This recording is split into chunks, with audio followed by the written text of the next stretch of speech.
My bad, guys. My bad. I am new to streaming.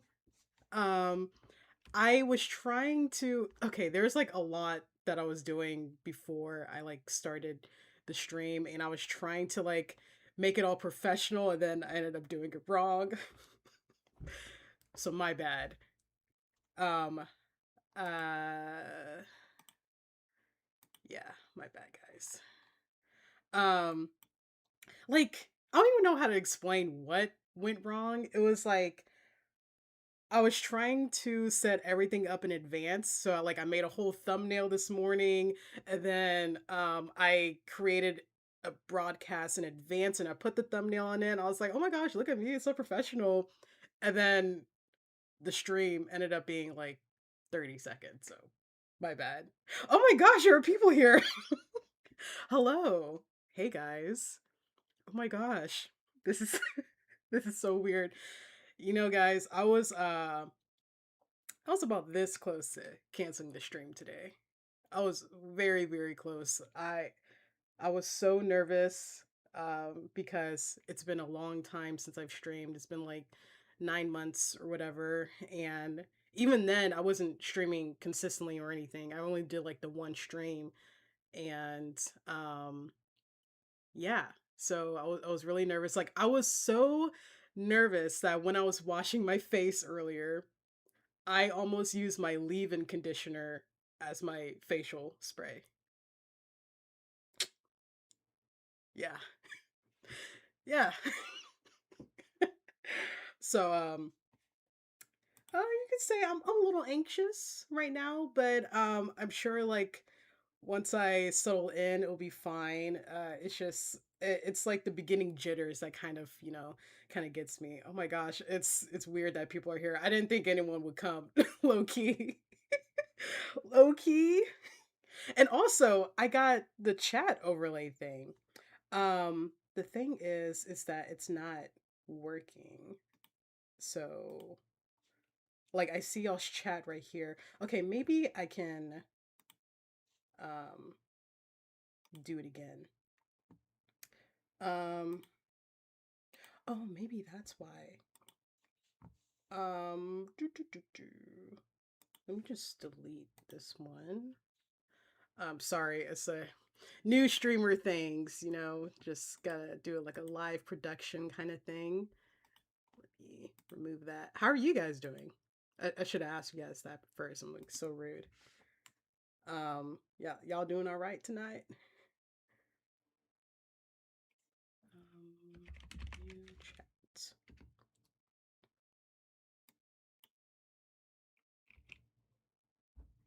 Oh shoot, I actually don't remember the width.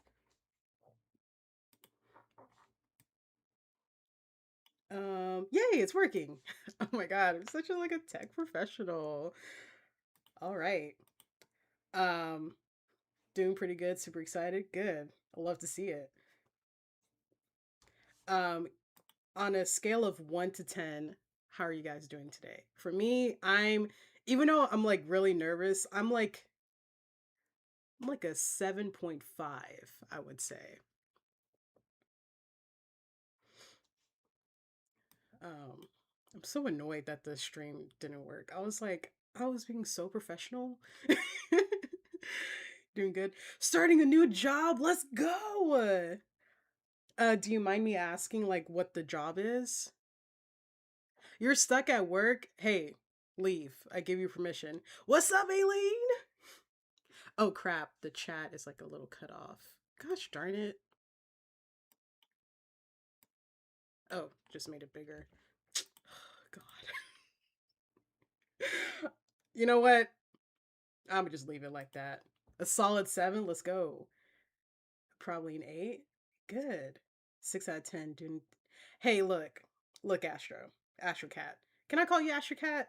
Look, you don't always have to be productive. This is something that I've kind of been learning that sometimes I feel like I don't deserve to relax unless I've done something productive, but that's a toxic mindset, bro.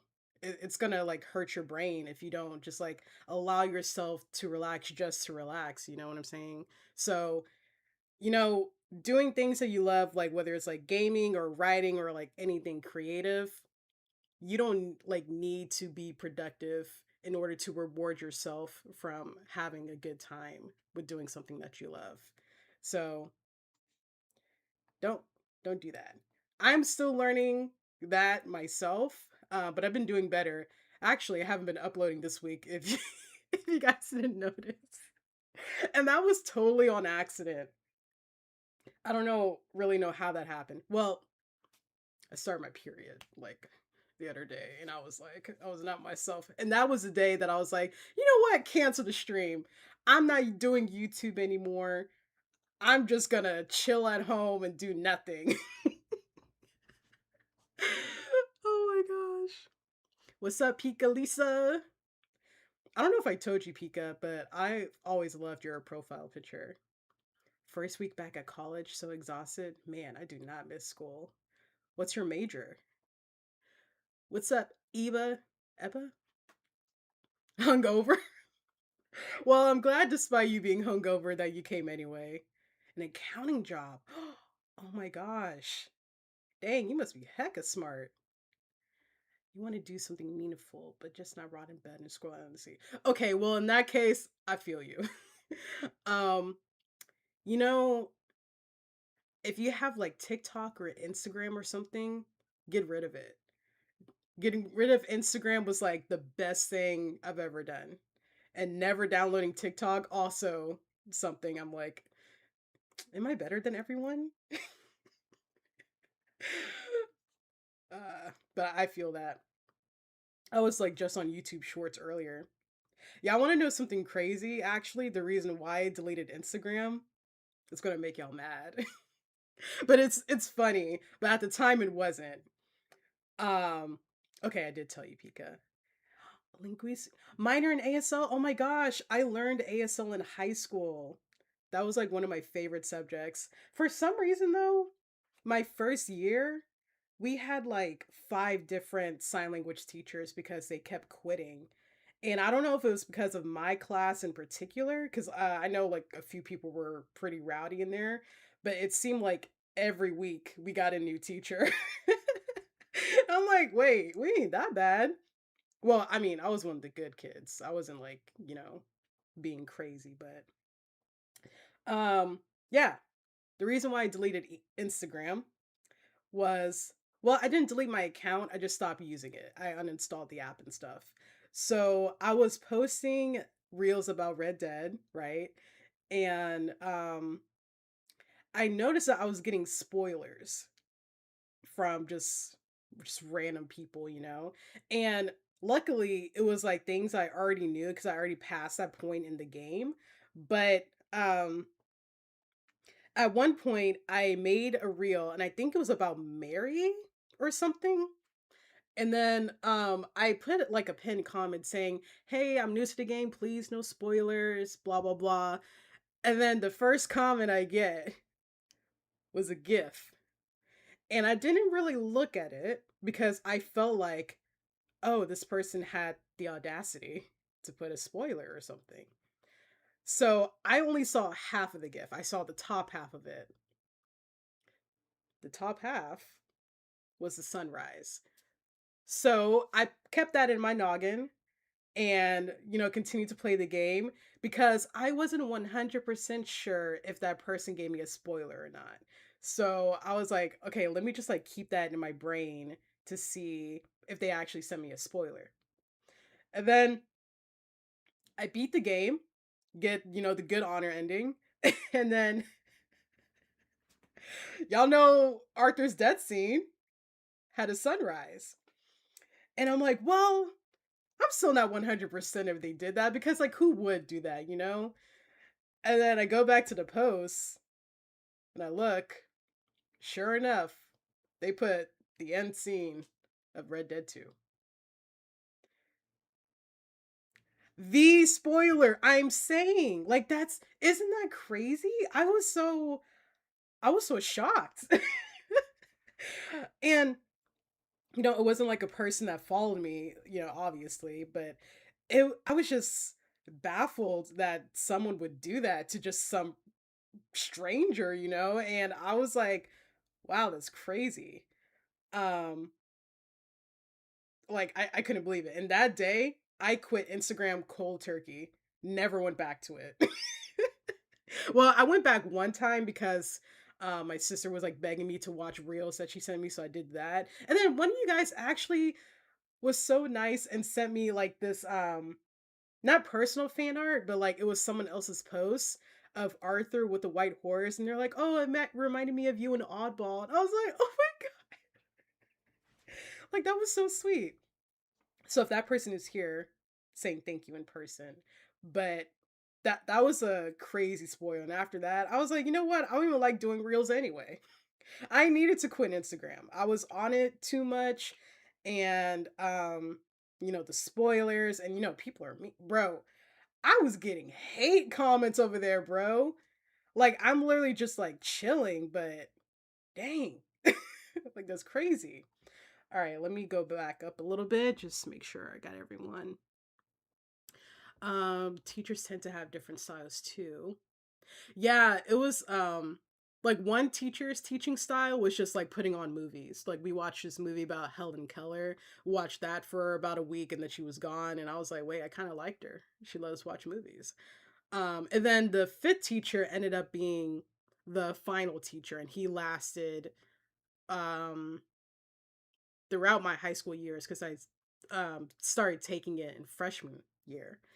So he was really good. Um let's see. Yeah, it was a close call. It was crazy. Wasn't there one episode where you accidentally saw a spoiler on YouTube? Yes. About Arthur's sickness, yes.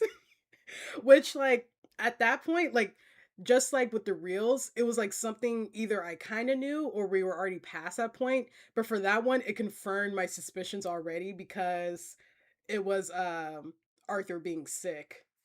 And but it didn't say like what sickness it was. It just confirmed that he was sick with something. And I was like, wow. Honestly impressive how fast they were hiring people. Yeah, the turnover rate it went crazy. Which is so funny. Actually one time in my ASL class, guys, don't tell anyone because this is like low key embarrassing, but it's also like really funny. But for those of you guys who don't know what ASL stands for, it's American Sign Language. So usually the classes are pretty quiet because you're doing sign language. And there is this one time where usually at the last like 10-15 minutes of class it will be really quiet and the teacher's like you can only communicate through ASL and I was like okay bet. And there was this one time we're just sitting there and I'm like sitting there studying and I think for that class period it was before lunchtime and then so it's like dead silent, right? And then out of nowhere my stomach made the loudest rumbling noise ever in my life. To this day, it has never rumbled that loud ever. And it went on for so long. It was like a good like 4 to 5 seconds of it rumbling. And I was like, oh God, I hope no one heard that. And I look over, this guy staring at me, horrified. That was so embarrassing, bro. Like, you know how like when you go to sleep and you just um you kind of think about embarrassing moments and like past regrets. Yeah, that's something I think about often. So often. My fiance spoiled Artist Death before I even decided to play it. So cry like a baby though. Oh my gosh. I don't know what I would do. I would call off the wedding, frankly. No, I'm kidding. Don't do that. The intrusive thoughts one. Don't do that. Congrats though.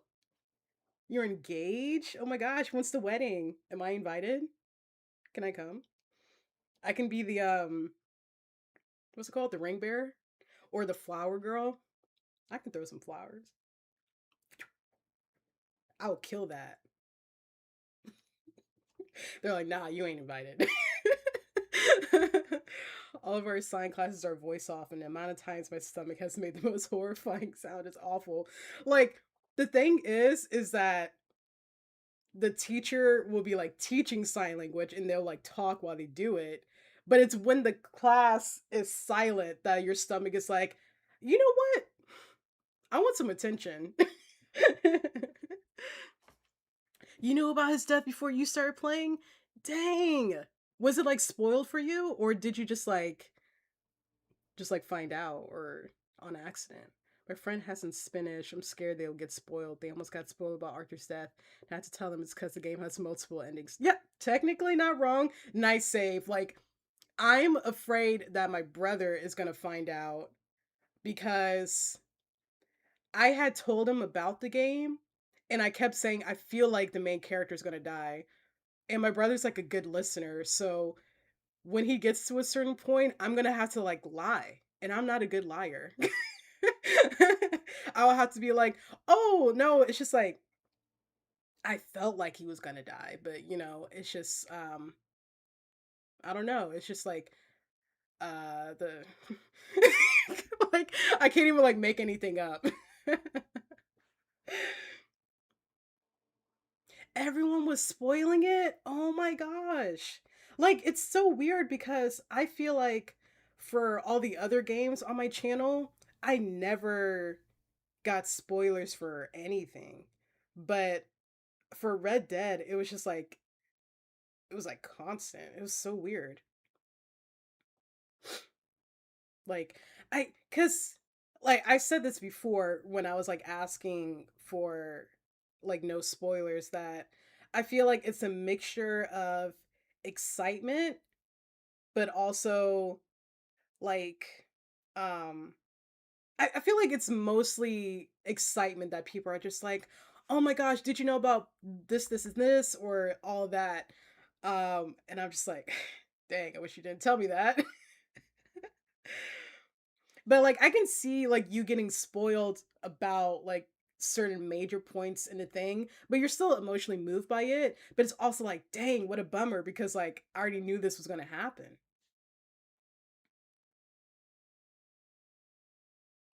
Me, I really didn't cry because I already knew Arthur was gonna die, but the scenes coming up to it, like Arthur saying to Tilly, live a good life and Arthur's last ride. Yeah, that like when he was like, "Oh, don't you start now." I was like, "Okay, okay, I won't start." I knew about his death before playing 2 just from people recommending it, but I'm doing my absolute best to not spoil it for my friend. Good. Like my friend, the one that like I always mention in my videos, uh she said that she felt like God's strongest warrior for not spoiling things for me cuz like I would like tell her things and she's like, "Oh, interesting." The amount of times that y'all would like I would say something and I can just like feel y'all in the chat being like, okay, who gonna tell her? Yeah, I knew about it too. I would do anything to play it for the first time again. Like I wish I had that like Men in Black thing to just like flash and just make me forget everything. There are like so many things I wish I had that for. Um I can't even share Resident Evil reels because they're already really.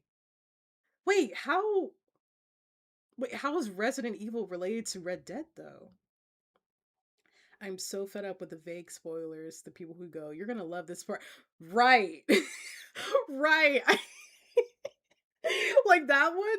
I actually got a few of those. I'm not gonna say in particular what the comment was, so I'm gonna make something up. Like, what's one thing? Um. Uh. I can't wait for you to react to Combs' death. And I'm like, yeah, I couldn't wait either. I didn't even know that was coming. Like, thanks for that. I didn't even know. Um, then I got a spoiler on Red Dead 1 of like what characters are going to survive. So, like, that one was like, dang. So, it kind of just ruined the stakes for me.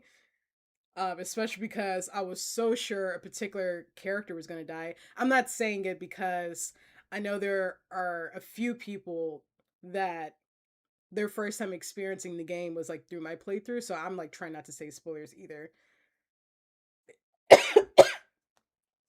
It's so easy to be spoiled nowadays when you have to be looking for it. Right. Like, I got a spoiler for something. It was saying um, like when the main character dies, and it's like one of those things where you're just like scrolling and then you see it, and then you see the first clip and you're like, oh, cool. When RE9 came out, people were scared Leon was gonna die, and they would say stuff like, I can't lose Leon like a Oh my gosh! That is crazy. Cause I think Resident Evil 9, I'm sorry I keep burping. I think Resident Evil 9, I played that like right before Red Dead. I would have lost my mind if I saw that. Um, that's crazy, bro. Absolutely insane. Like people, some of them it is excitement, but other people are just plain evil. It's just like why'd you tell me that?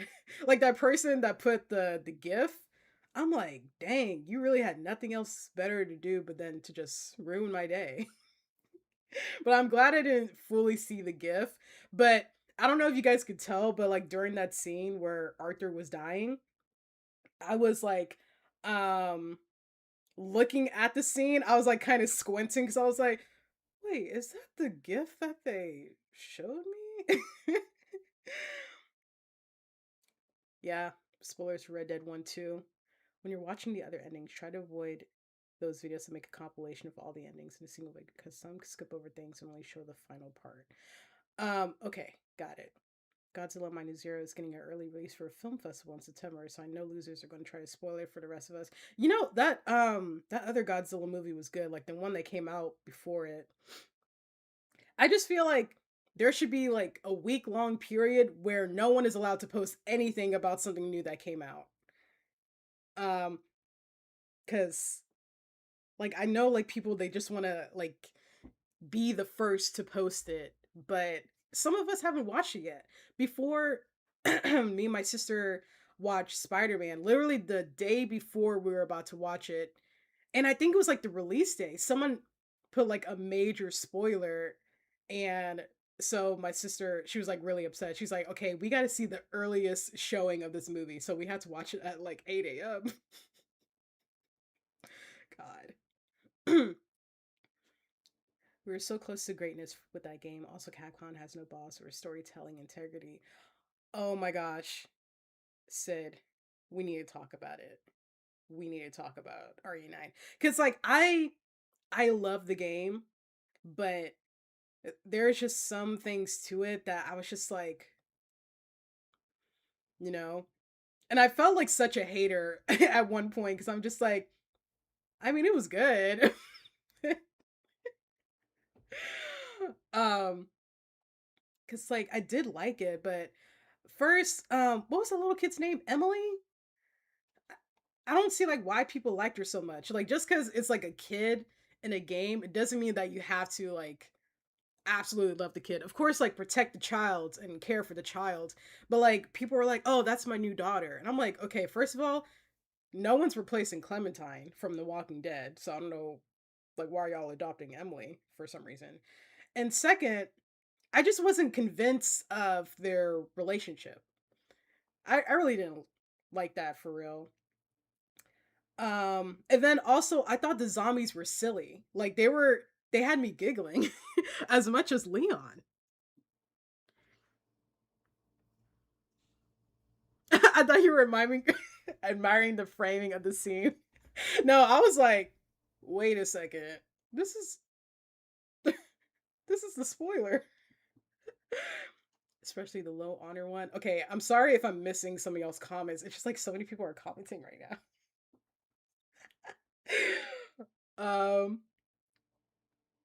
Yeah, people were just spoiling Spider-Man left and right. Mm-hmm. I feel like they would just bring stuff up so much, like the second screen theory. The second screen theory. I'm sorry, I I'm having like three different conversation topics, so I missed it. Capcom just tried to have its cake and eat it too with Emily and with Leon a bit too. And I liked Emily, but she's nowhere near Clementine level, def not Ellie level. Facts, bro. Because here's my issue. And I'm gonna try not to go on a rant about it, but I feel like with a lot of media, not just games, but a lot of media, they just don't know how to write a convincing child. They don't know like how children speak, how they behave, how they process information, how they develop. I feel like a lot of things just like can't get that right. Um that's why I didn't like Jack because I was like this doesn't feel like a real child. Mostly like when he was older, I was like this is a grown man. Like but also those times were kind of different, but with Clementine and Ellie, they acted their age, the way they spoke, it was natural, it made sense and all that, but it's just like it's a really hard thing to get right, you know? Because always like when I see a kid, I'm like, okay, gotta protect them, at all costs.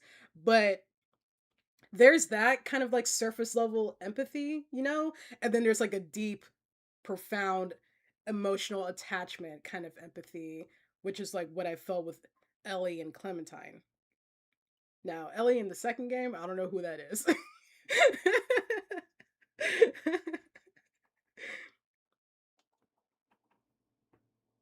7 minutes is all the time you get to bond with Emily. Yeah, that's the other thing. You don't really bond with her either. Like when she was first introduced, it was like really ominous and stuff, but also messed up that hey, who locked this kid in a cage? Um but there weren't like a lot of scenes where they bonded. Like I preferred Sherry over Emily because you actually spend a pretty long time with her too and learn her backstory. I'm glad that y'all agree with that because I felt like I was going crazy that no one else was talking about this. I feel like adult trying to imitate a child. Yeah, exactly. Secondary is like when they're dumbing down stuff so you're able to process it while also on a second screen, like a movie that repeats things over and over so you can scroll reels. Oh, okay. Got you. Didn't get enough time with Emily. I cared about her well being because it's a defenseless child, but not too much because I care for her character. Exactly. Whoa, hang on. Do you not like look look Sid. Wait, actually, okay, before we get into that, is the other Phoenix here? Because there's two Phoenixes. There's Sid Phoenix and there's another Phoenix. Because the other Phoenix, you had me laughing for a week. And it was definitely unintentional, but it was so funny. I'm gonna wait till they get here before I say it because it was just so funny. Oh, okay, look, Sid. Look. I like The Last of Us too, but it had its issues.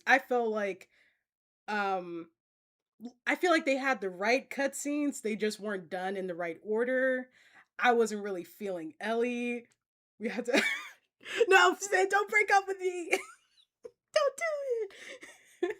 Like I look, I loved it, but I also didn't like it. I liked Abby more than I liked Ellie, not gonna lie. You're the only Phoenix. This town ain't big enough for two Phoenixes. Y'all gonna have like a what's it called? Um Standoff. Forgot the word for a second. I feel like they also lowered the stakes some at the end with the recovery. Wait, I lost the topic again. But yeah. Um I did like Last of Us 2, but um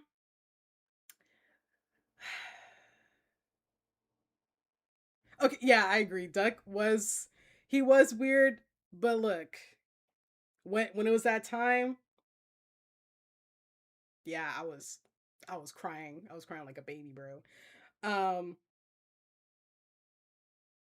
oh, Emily's recovery, yes. Um I I don't want to like spoil anything for RE9 just in case people are planning to play it, but there's just like a lot of issues that I had with Emily and also Grace. Now, I do love Grace. Okay, my headphones just turned off. I do love Grace. Thought she was amazing. The voice acting was amazing. The way she behaved and stuff. But here's the thing. There was a major plot twist, but then at some point it undid the plot twist. And I was like, "Okay, what's the point then? Why'd you do that?" I hated that. um okay, so I liked Abby. Ellie, she just wasn't the same to me. And I feel like the way that the game kind of starts with Ellie grown up, it was just like she changed so much. And I didn't see that development, so it was just like weird. So I'm like, wait, who is this person? And then Dina and her situation that happened, that was annoying and so unnecessary to me.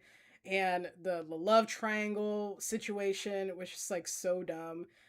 Um but I just liked Abby because um I really liked her development. She had like more personality. It was like Ellie's personality was just gone from what I remember. I can't like go too hard on it because it's been a long time since I played. I'm so glad we agree about RE9, guys. This feels so romantic.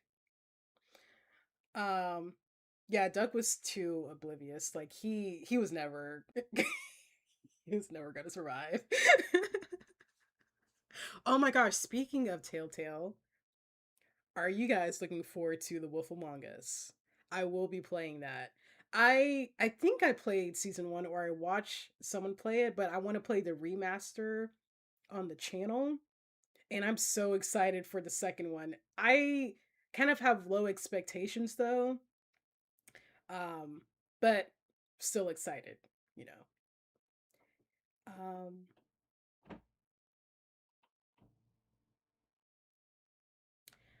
hmm I don't know, Sid. I don't know. Cause okay, I thought someone was about to come in my room. I'm like, look, I'm recording right now.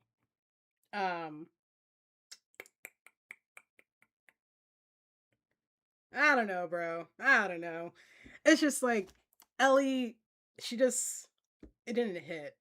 And y'all know me for when I play a game, I gotta like someone, you know? It's important for me to either feel neutral with the character or to like them. And because you already have that relationship with Ellie from the first game, there already is an attachment there, but it's like I felt like I didn't know her anymore, you know? I still haven't seen Wolf Among Us. Should I watch it when I play it, Aileen? You can't watch someone else watch it, unfortunately. Okay?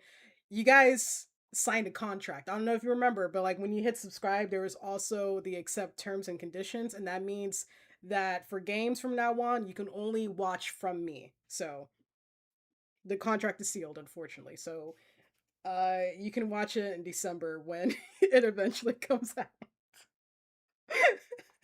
I'm kidding. Do whatever you want.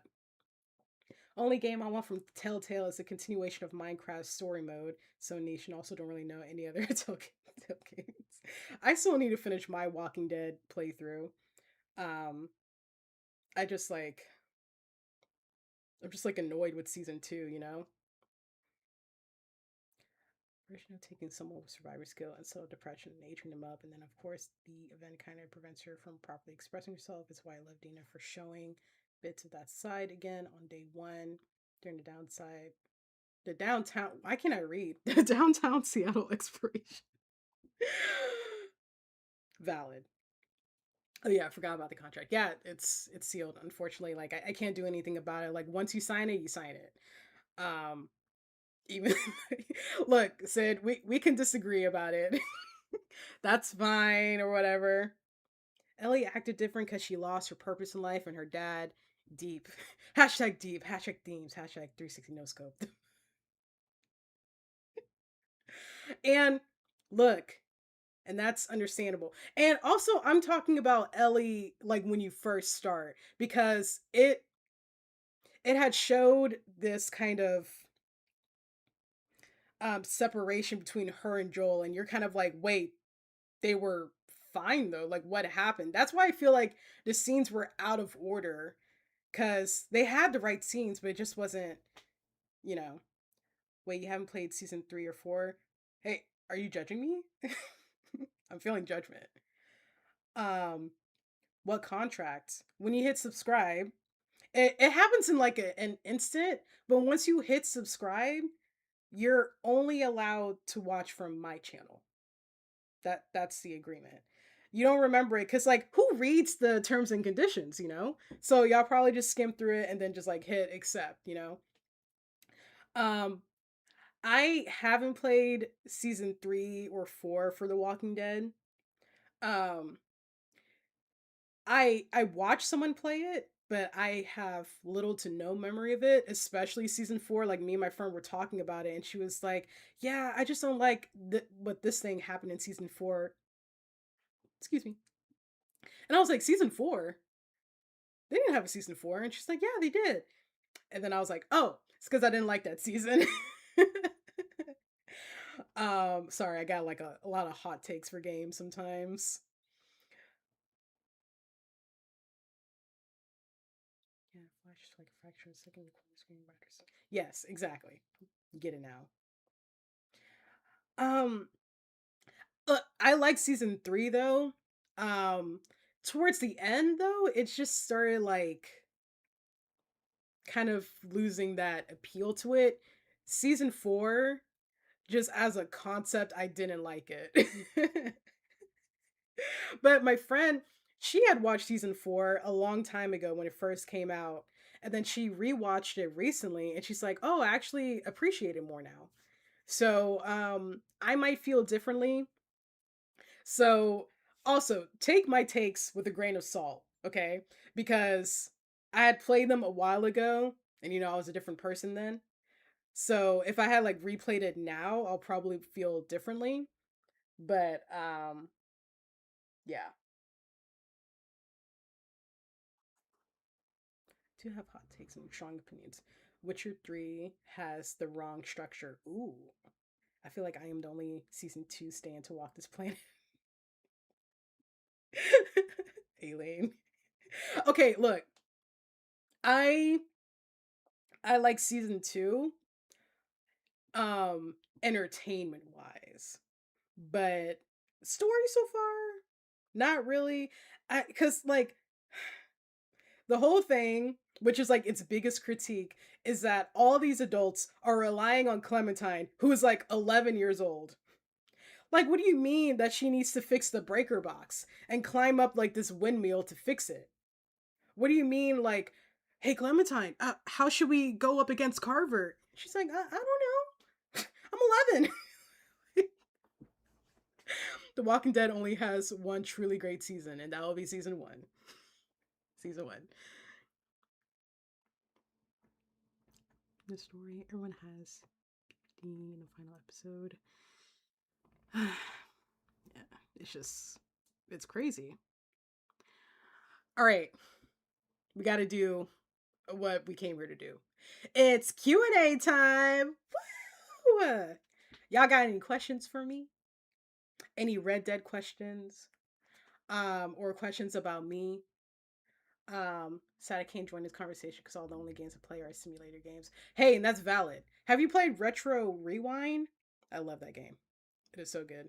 I have one episode on the channel and it did so well. Someone asked me questions at that age, I'd be like, can we watch Rush Hour 2 now? Right. Like, why are you relying on Clementine? But also, I get it, because, like, Clementine is that girl. But at the same time, there are 10 adults here. That's just so annoying. And then, like, some of the characters that ended up dying, it was just, like, dumb how they died. Favorite mission title? Ooh. And I remember you in particular said that you really appreciate the titles. but I can't remember them. Sorry. Um, the only one that comes to mind, which is a title that I found funny because like it really fit with it, was uh fleeting joy, because it was literally fleeting because Arthur returned to the camp and then Dutch came, and then immediately after the Pinkertons came. And I was just like, man, they really meant it when they said fleeting joy. What's your opinion of Micah as a character? Whew, that's a good question too. Will you tell us your updated thoughts about Hosea? What if I just like read out your questions and didn't answer them? um, what's your opinion of Micah as a character? Okay. All right. So, in short, Micah is an evil person, okay? I want y'all to remember that before I say what I'm going to say. So, I feel like all the characters in the game, they are tragic in their own way. And Micah, also a tragic character. Cuz I said this before, he wasn't born like that.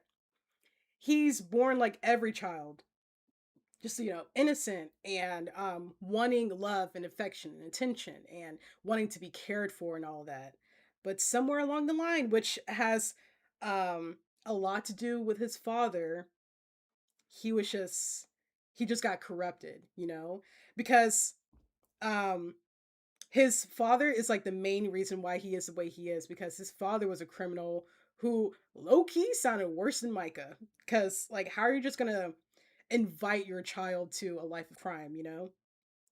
Um, the thing is that Micah's mentality was always about survival of the fittest and all that.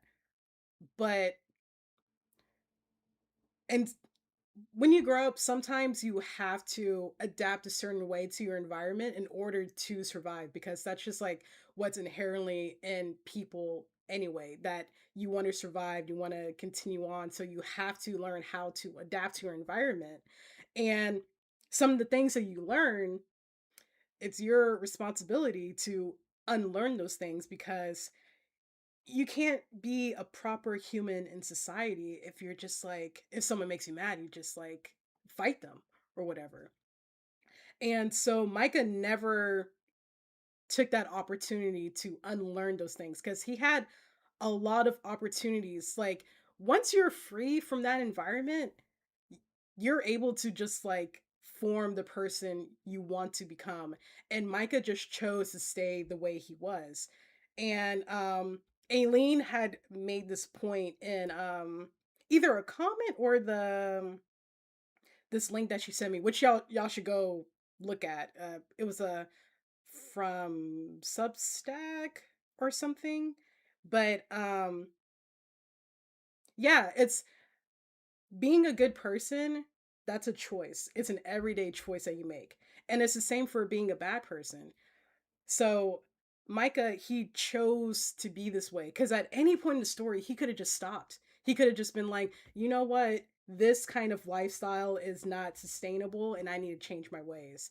And the thing about Micah is that he has these moments where he shows humanity. Like, I always think about that mission you do with him where you're going to like rob a stagecoach, because it's always a stagecoach, and then he like the wagon gets blown up, and then Micah, he genuinely asks Arthur, "Are you okay?" And I'm like, "Oh wait, he cares?" So Micah does have the capacity to care and to protect and to be a good person, but it's his choice every single day to stay the same way. Because he's selfish. And unfortunately, he just he was more comfortable with staying the way he was than doing the uncomfortable thing, which is trying to be vulnerable to people and to show them that he is still human. Because I remember one of you guys actually pointed out that he told Mary Beth, I'm not a monster. And he probably doesn't want to be a monster, but first off, he low key gets off on terrorizing women.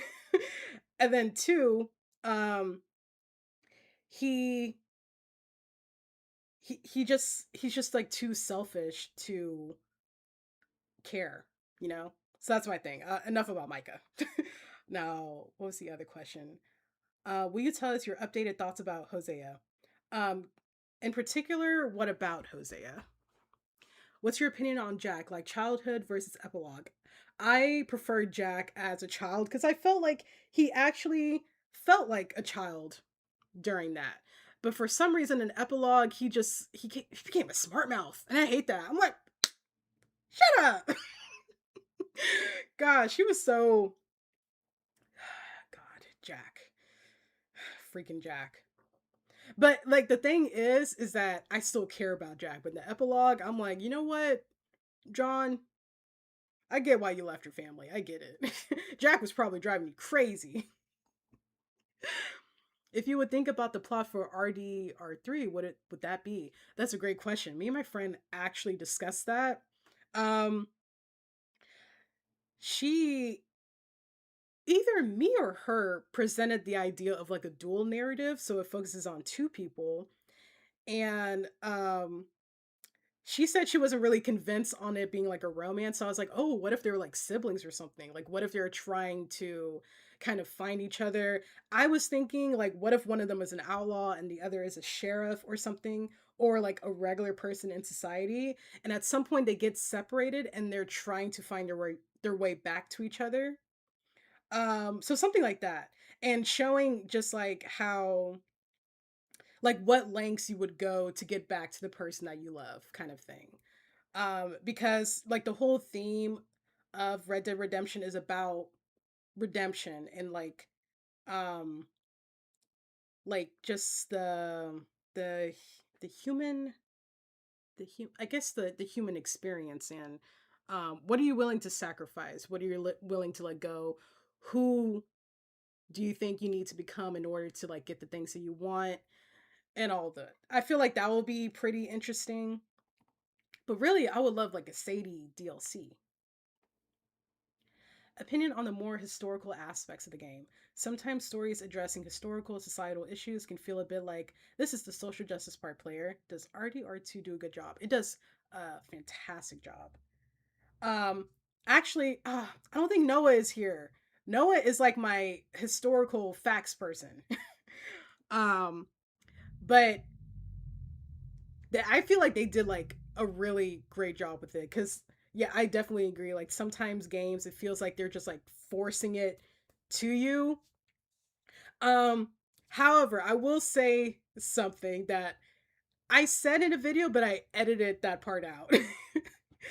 um the well, I don't know if I'm allowed to like say their name. Okay, the men in the white hoods, okay?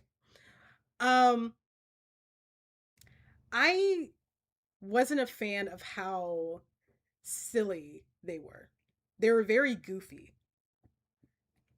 And although it was funny, um in the back of my mind, it felt like when there's like a goofy, silly kind of character or something and it gets to a point where they're kind of endearing.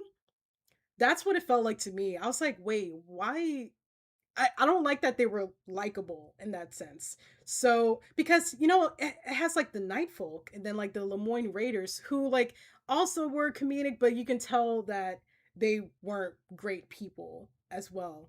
Um, so I wasn't really a fan of like how the White Hoods were handled because they felt very endearing, and I don't want to have racist people be likable. You know what I'm saying? So I wasn't really a fan of that, but besides that, I feel like overall they did a really great job with like the historical accuracies and stuff, and how they address certain situations. Actually, another thing my friend mentioned, sorry, she also said that like the woman who was like fighting for her right to vote, in a way they made her very overbearing, so it could like subconsciously make people hate that concept of women having rights because they made her kind of insufferable. And I was like, low key, she was annoying, but it's like I get it, but also I can just like, yeah, she was like a little bit annoying. Um, the Special K, yes.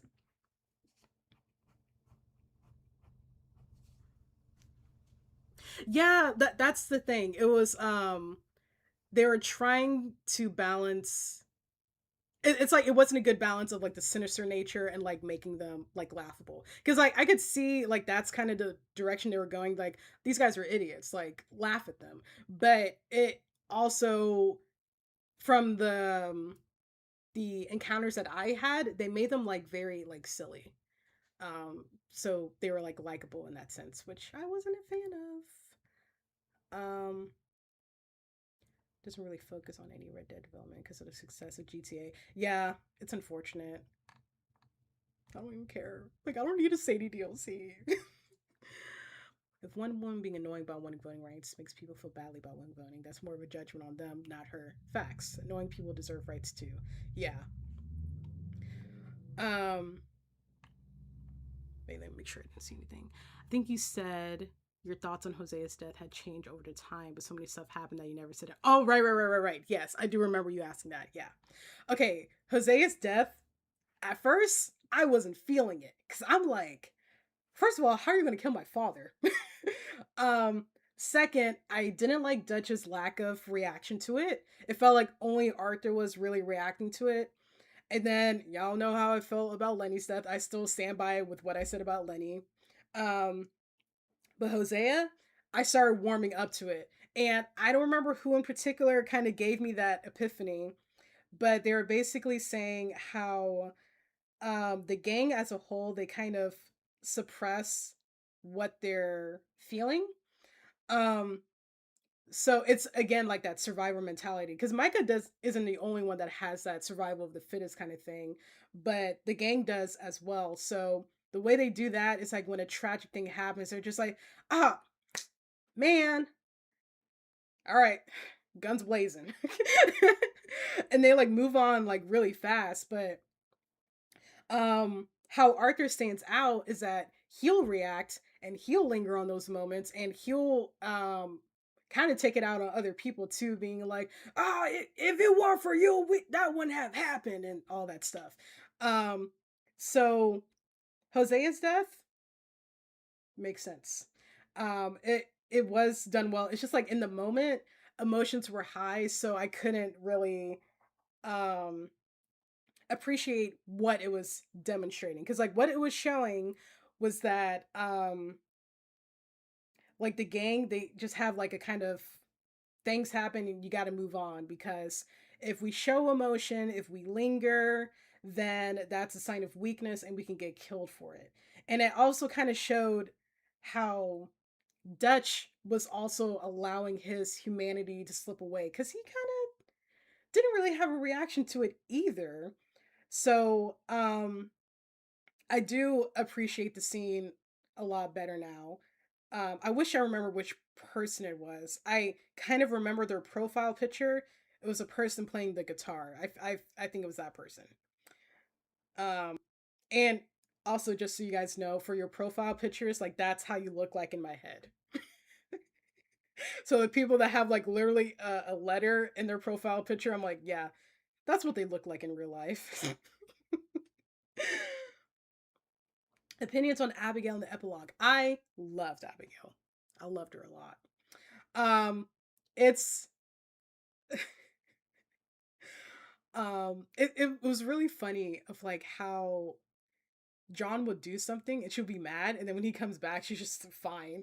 But the thing about the epilogue, it was definitely rushed compared to the rest of the game. Like there is some moments that weren't really polished. Some scenes would just like go to the next really fast, or some scenes were strangely drawn out.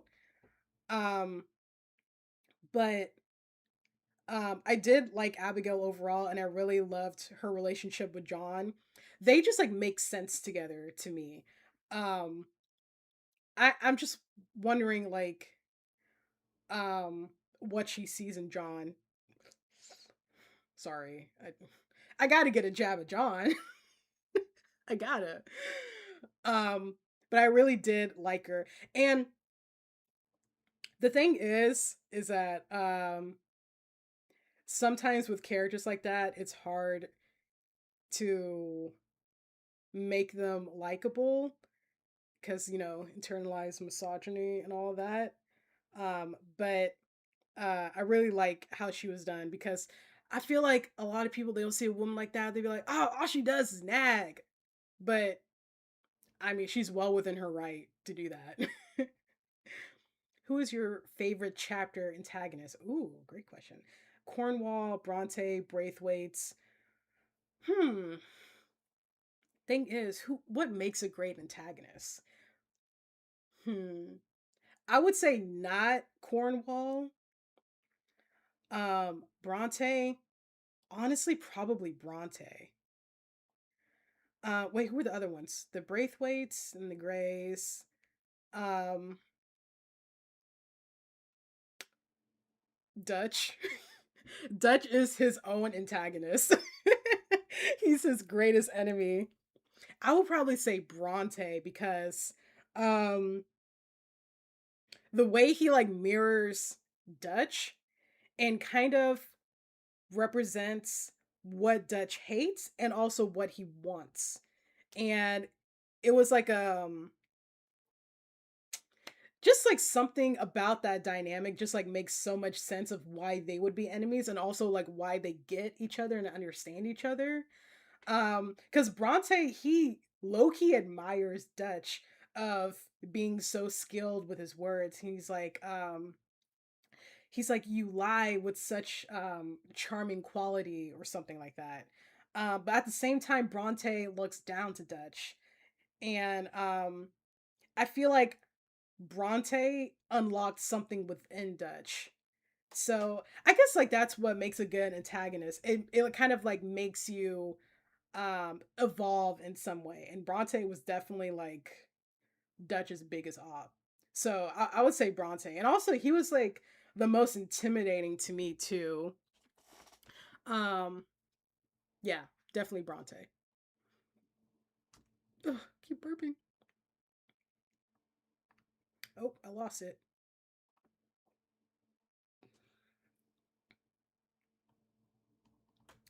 Um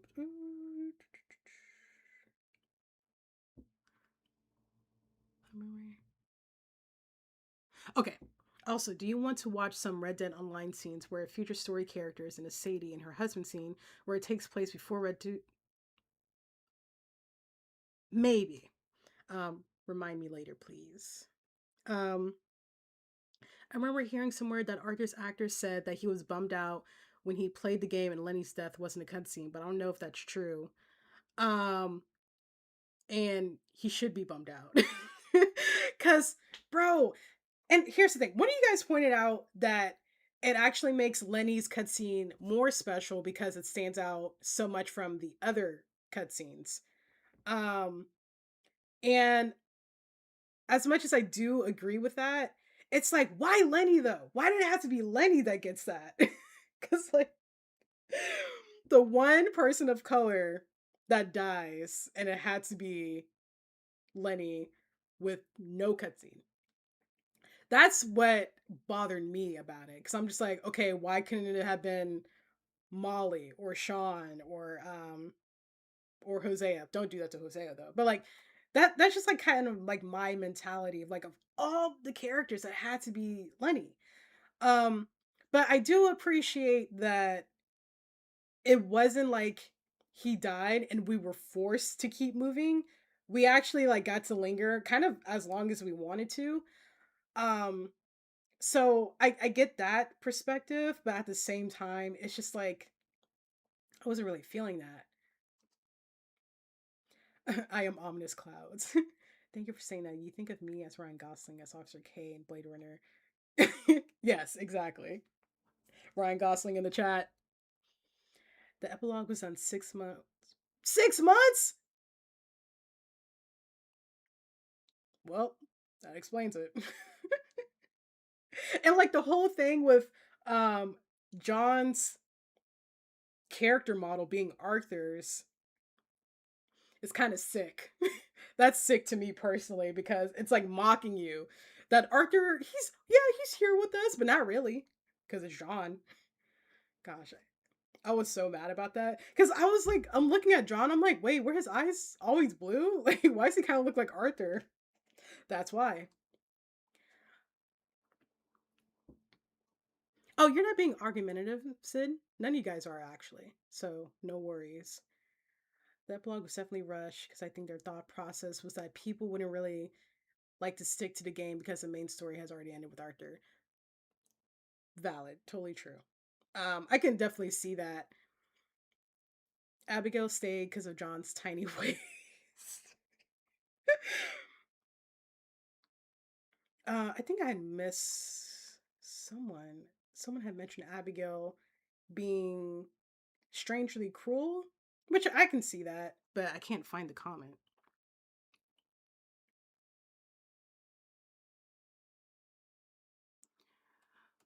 Oh, thank you, Sharky. Would it surprise you if I told you that this isn't the hairstyle that I asked for? Every time I go to the salon, they never do it how I ask. Why do you keep going then, Bren? Because it's cheaper. That's why. Um okay, she felt cruel if that makes sense. Yeah, I can understand it. It's like the I feel like low key John likes how cruel Abigail is. So I feel like that just might be their thing. That's why I wasn't really like mad about it. Um John wasn't able to do anything right by her standards, if that makes sense. Like even when going out to propose, she asked if he was finally gonna drown us. Okay, valid. Um yeah, yeah, there definitely is that aspect, like that's her flaw. Like it's not really good enough. But also, John in the past hasn't demonstrated his best. So that's probably why she's so critical about it, because she knows that he's capable of doing more. But that's just how I see it. What do you think would happen if the gang actually went to Tahiti? Would Dutch actually settle down and live in peace? Nope, he would not. um, if they actually went to Tahiti, I think Noah pointed this out, and I don't think Noah is here yet, but they said that if they went to Tahiti, there would have already been people living there. It wouldn't have been like unoccupied land, you know? So they would go and kick them out like they've been doing to other people at their camps, like at Beaver Hollow, even though granted, those people were sick. Um, but also like the German family, and then there's like another camp that was at Clemens Point. So they would just like kick those people out, first of all. Um, and then I feel like Dutch would do some kind of self sabotage, either him or someone else in the group. They would do some kind of sabotage because, um, who was it that said this? I can't remember, but this is something I wanted to say, or I might have said, but the gang, they kind of have this, just one more job, just one more train, just one more stagecoach, please, please. They always want to do one more thing, one more big hit and stuff. So the quiet life, I don't think a lot of them would have been able to settle down. They would want to just do one more robbery, one more bank job, something. um Especially Dutch, cuz they're adrenaline junkies. Like they're kind of addicted to like just narrowly getting away with something. They love that, bro. um so if they actually got to Tahiti, they probably would have continued their own lifestyle. Like I don't think, like very few of them would be able to like actually settle down. Like Mary Beth and Tilly, you know, in the epilogue, it was revealed that they were able to settle down. So like those few would probably be okay in Tahiti, but like mostly the men, like um Bill, Javier, um, maybe even Lenny if he was with us. God rest his soul. Um, they wouldn't have been able to settle down, I feel like. John is so much like Dutch in certain ways, and for me, I understand Abigail's worries to an extent. Yeah. Like she's right to nag. Like I'm not even mad about it for real. But It did get to a certain point where I'm just like, dang, Abigail, I feel like she's fussing at me too. Like, I'm doing my best. I personally think that it's kind of a self fulfilling prophecy with her being mean in return, if that makes sense. Mm, okay. I really dig how they did Lenny's death because that novelty is pretty cool, and he's does kind of get an in-game cinematic when they lock in. Yeah, that's true. That's true. Dang it, it keeps like scrolling to the bottom, and I'm like missing stuff. All I'm saying, Abigail is stronger than me, but so is John. I wouldn't be able to handle that either. Not like John, you can keep her. I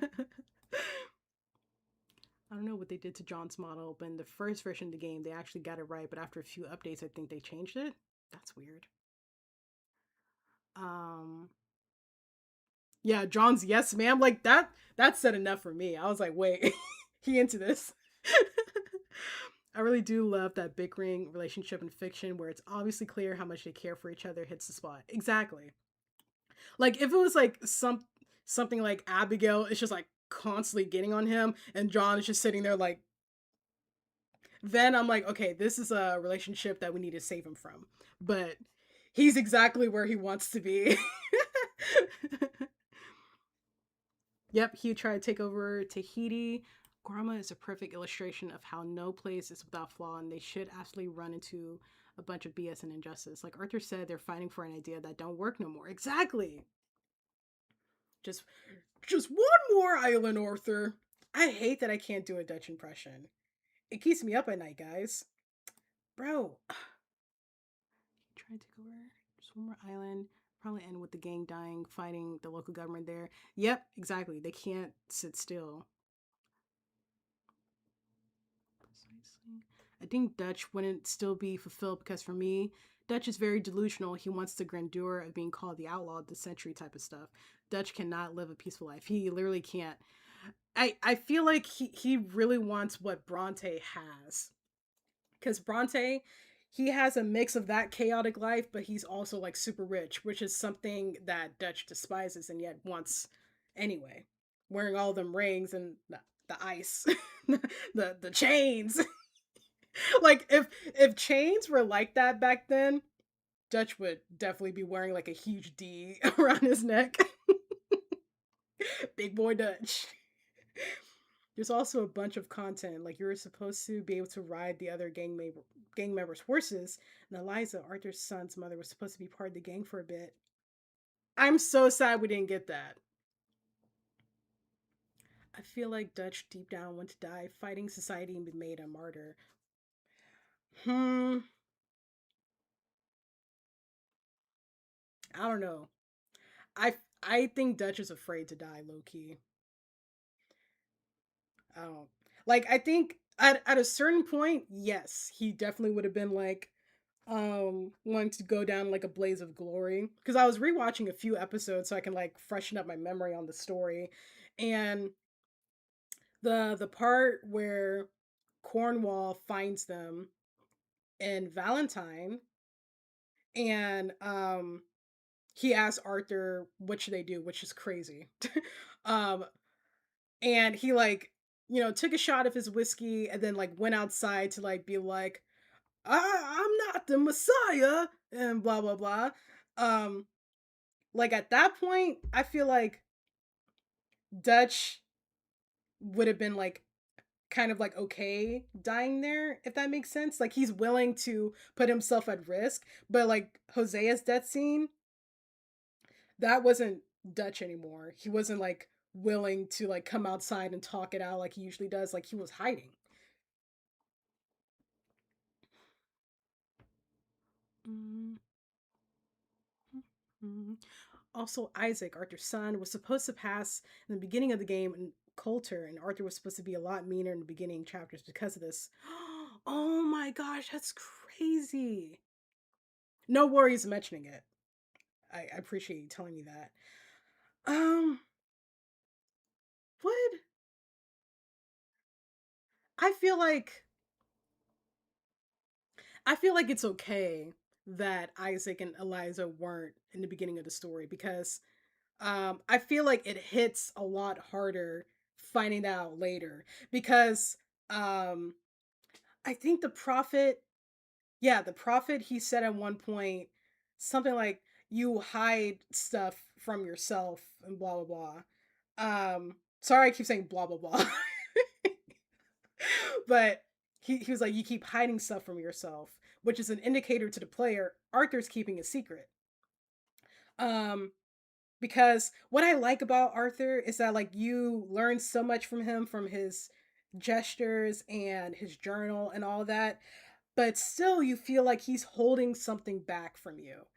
I loved that there like he had secrets, you know? Like you didn't like fully know him at the start and know why he is the way that he is. Um so I think I prefer him, like us not knowing about him having like essentially a family and just finding that out along the way. What I will say though is that I don't really like of how it was revealed because if my friend didn't tell me to toggle onto Rain's Fall, we would have missed that. we we we would have missed that. Like that should have been like a cutscene. Like I can't, with how important that information is, not only to the story but to Arthur as a character and why he behaves the way he does. That's crazy that it's so easily missable. Like I feel like that should have been a cutscene. Dutch Vanderland is a state of mind. Yes. Dutch had aura on Guarma though. My God, I was like, I get why Molly fell for him in that mission. Look, you want to know my moment for Dutch with that? It was when they were going to the Braithwaites, and then they were kind of like doing that standoff, and he just like got the double pistols, and he was like pew pew pew. And I was like, all right, that was kind of fire, Dutch. Okay. I think Dutch and much of the gang just have no idea how to settle down, which we see with John. Yes, yeah, they just like need to move. They need to rob. Because you could see John just struggling to settle down. Um, then the Braithwaite Manor. Yes, exactly. You get it. There's a lot of, sorry, I'm like a little behind on the chat. They were putting Arthur through hell in the original for real. You're supposed to be able to hang out with the other gang members and free roam too, like you could do in the GTA games, but they cut it. Man, they're just cutting a lot from the game. I'm surprised we still got a game in the end. Um, okay, I'm caught up now. Whew. I don't know. Y'all would ask me questions. I actually want to ask you guys a question. Well, like a few questions. I prepared a lot. There's a lot of content that covers. Said Arthur was supposed to create a raft and go back to the mainland. Yeah, I would have left him too. He's on his Kingdom Hearts making a raft, sailing the ocean. Okay. Um. Oh, okay. So I was rewatching my episodes yesterday, and y'all remember there was like one book in Dutch's tent where it was about the Russian brothers, and I almost almost predicted that it was about Arthur and Dutch, but then for some reason I started gravitating it towards Arthur and Micah. I was literally like so close because I was saying like, oh, well, I suspect Arthur is sick, so he must be Sergey. That must mean Andre is Dutch, but also Micah. And I was like, no, you were so close to predicting it.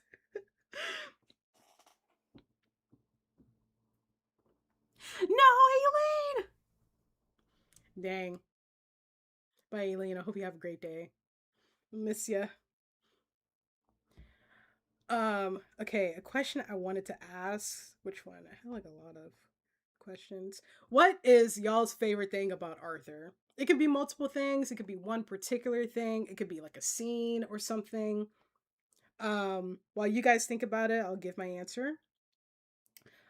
I love his sense of humor. One thing that always gets me is if a character has like a great sense of humor, I'm in love for life. Like you got me.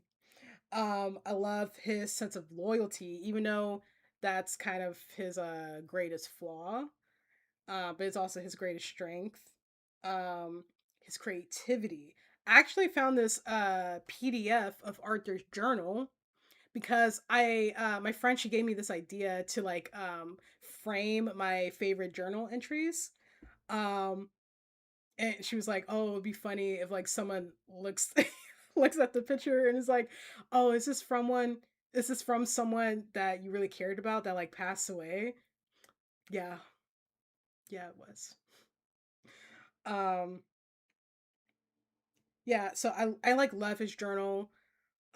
It's it might be like my favorite thing about him because I just love that it's like basically his heart, his a physical form of his heart, and like his sketches, the things that he writes, and all that stuff. Um, I love his resilience. And also, I love how nosy he is. Like, have y'all noticed that, like, in cutscenes, he's like constantly like looking around and being like, and just like looking under stuff? That is so funny to me. The reason why Arthur B randomly gets bigger after the ship sinks is because Arthur would be drifting in the sea in a raft for a while before arriving in Guarma. Oh, he generally get. Whoa, Phoenix coming in with the round three spelling B word. Egalitarian. Wait, let me search that. Look, guys, believing that all people are equal. Oh, yeah, that's what I thought. Totally.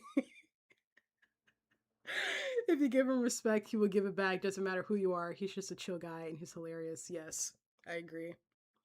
Like I love that episode when I realized, oh, Arthur doesn't know what racism is. I watched this YouTuber play um RDR2. Wait, did I read that right, Phoenix? You watched another YouTuber play Red Dead? Did I did I read that right or like what do you mean you're watching other YouTubers? You're only supposed to be watching me, okay? That was a part of the contract. The one that you skipped over. I'm kidding. I watched this YouTuber play Red Dead after one particularly emotional journal entry. Arthur had drawn and scribbled the word oregano that gave her a laugh, so she ended up getting a tattoo. That is so funny. I love that. Oregano. His redemption. He always lived his life being the gun of the group, and also his reputation for being somewhat menacing, but his journey from his old self to his new, or maybe truer self that cares. Yes, I loved his development as well with that. Um, Someone actually asked me this question that I had been thinking about ever since they asked me. Let me see if I can find it. Oh shoot, I don't know which chat I put it in. But basically, she had asked, um, how do you feel that Arthur's definition of masculinity has developed over the game? So, like, how do you think he defines masculinity and like what that means to him versus how it's changed and how he defines it himself? Which is like a question I love because I was like, "Ooh, big brain question." um, but yeah, I really hello from Portugal. Oh my gosh. Hello. Welcome. Hello from Texas. Howdy. Um yeah, I love that. I love his art and writing. It just brings so much dimension to his character, especially with him being taught how to read and write in the game. Yeah, like imagine if he was never taught that. He wouldn't know how to express or even regulate his emotions. I'm in college studying to be an English teacher, so you know, I gotta come correct with the big words. This is before I came across you, don't worry. Okay, okay, then it's fine. If it happened beforehand, that's fine. I love Arthur's. I thought it said Arthur's autistic side. I was like, oh, I didn't read him as autistic, but hey, if that's what you got, if that's what spoke to you, okay. It was one of the most endearing aspect about him when I played him, got me inspecting animals just to see him drawing them. Oh, guys, I actually wanted to show you. So, y'all remember I was like, oh, because of this game, I started keeping a journal. Well, I kept that journal for about 2 days, and I never went back to it. But I wanted to show you guys, um, and I want to get back into doing it again because keeping the journal made me observe the world more and appreciate the things around me and notice things. So like the first page, I had put like these dried flowers that my sister gave me. I don't know what kind of flowers they are, but I think, baby's breath right here. I don't think these are sunflowers. Hello from California. Oh my gosh, welcome. Wait, you were already here, Chris. But thank you for telling me you're from California. Actually, can you guys like send me your addresses real quick so I can stop by? Don't do that. I'm kidding. Um, so this was like my first entry, which was like the first day that I got it. It was April 20th, 2020. 20th? I don't know why that doesn't seem accurate. 20th? Okay, whatever. This is the first entry I did. Um, so there was a red cardinal that was in our tree. There was an American robin in my neighbor's yard, and then there's also this black cat that sits on our porch like every day. The entry that I wrote was I finally got around to buying a journal to document what I see in my day to day life. While I was out, I met this nice old lady that had a lavender tint to her white hair. Apparently, her shampoo turns her hair purple. She was so glamorous and kind. I hope my compliments were able to brighten her day. And this is a lady. She was like wearing sunglasses in the Michaels aisle. So, that's like one entry that I did. Wait, what was the other one I did? Um, I guess I'll show you guys this one too. This is the second page. So this one was a green and yellow leaf that I saw on my way to work. This water was like pouring near my job because it rained that day. This is a camera my dad got me that day. And then this is a cat that was in our backyard. There are like a lot of cats in our like that come near our house. And then this is a pot where my dad was using to collect rainwater. And I wrote, my dad got me a camera and I used it for the first time today. And I used it to take a picture of an Oreo cat I saw in the backyard. I also got inspired to finally plant my flower seeds. I don't expect them to grow since it's been so long, but I hope they do. Um, because I had bought this necklace and it came with flower seeds and I had them for like months, but I felt like they wouldn't grow, but it actually did. Now it's mostly dead, but well, actually, I don't want to show that area. It's kind of dirty, but I'll show y'all some other time. Okay, now let me catch up with the chat. I'm sorry, I keep yapping. No. Um, hello from New Mexico. Grew up in Texas. What's up? From Brazil? Oh my gosh, the bunions are worldwide. Norway? Oh my gosh. Guys, this is making me emotional. What the heck? It. Oh my gosh. He is so loyal to a fault, and his whole redemption arc means so much to me. The way he treats the women of the gang. We love a man that treats women like they're human. They're his little sisters, yes. South Africa. Oh my gosh. Wait, is that a Double D profile picture? I love Double D. Um, I think that the masculinity question can be easily answered with what he says about Rainsfall. He's a man that not too long ago I would have thought weak and pathetic, but now see as wise and courageous.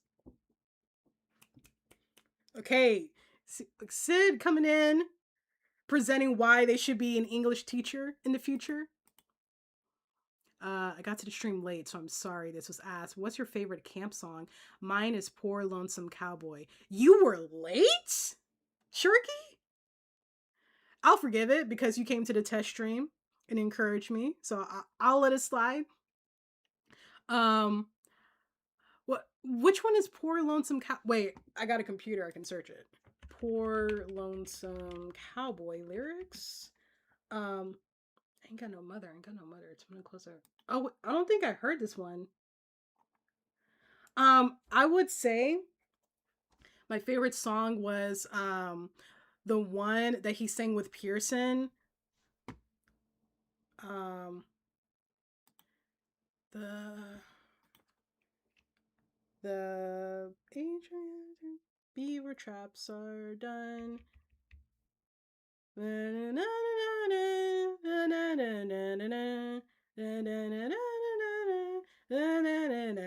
Is that song?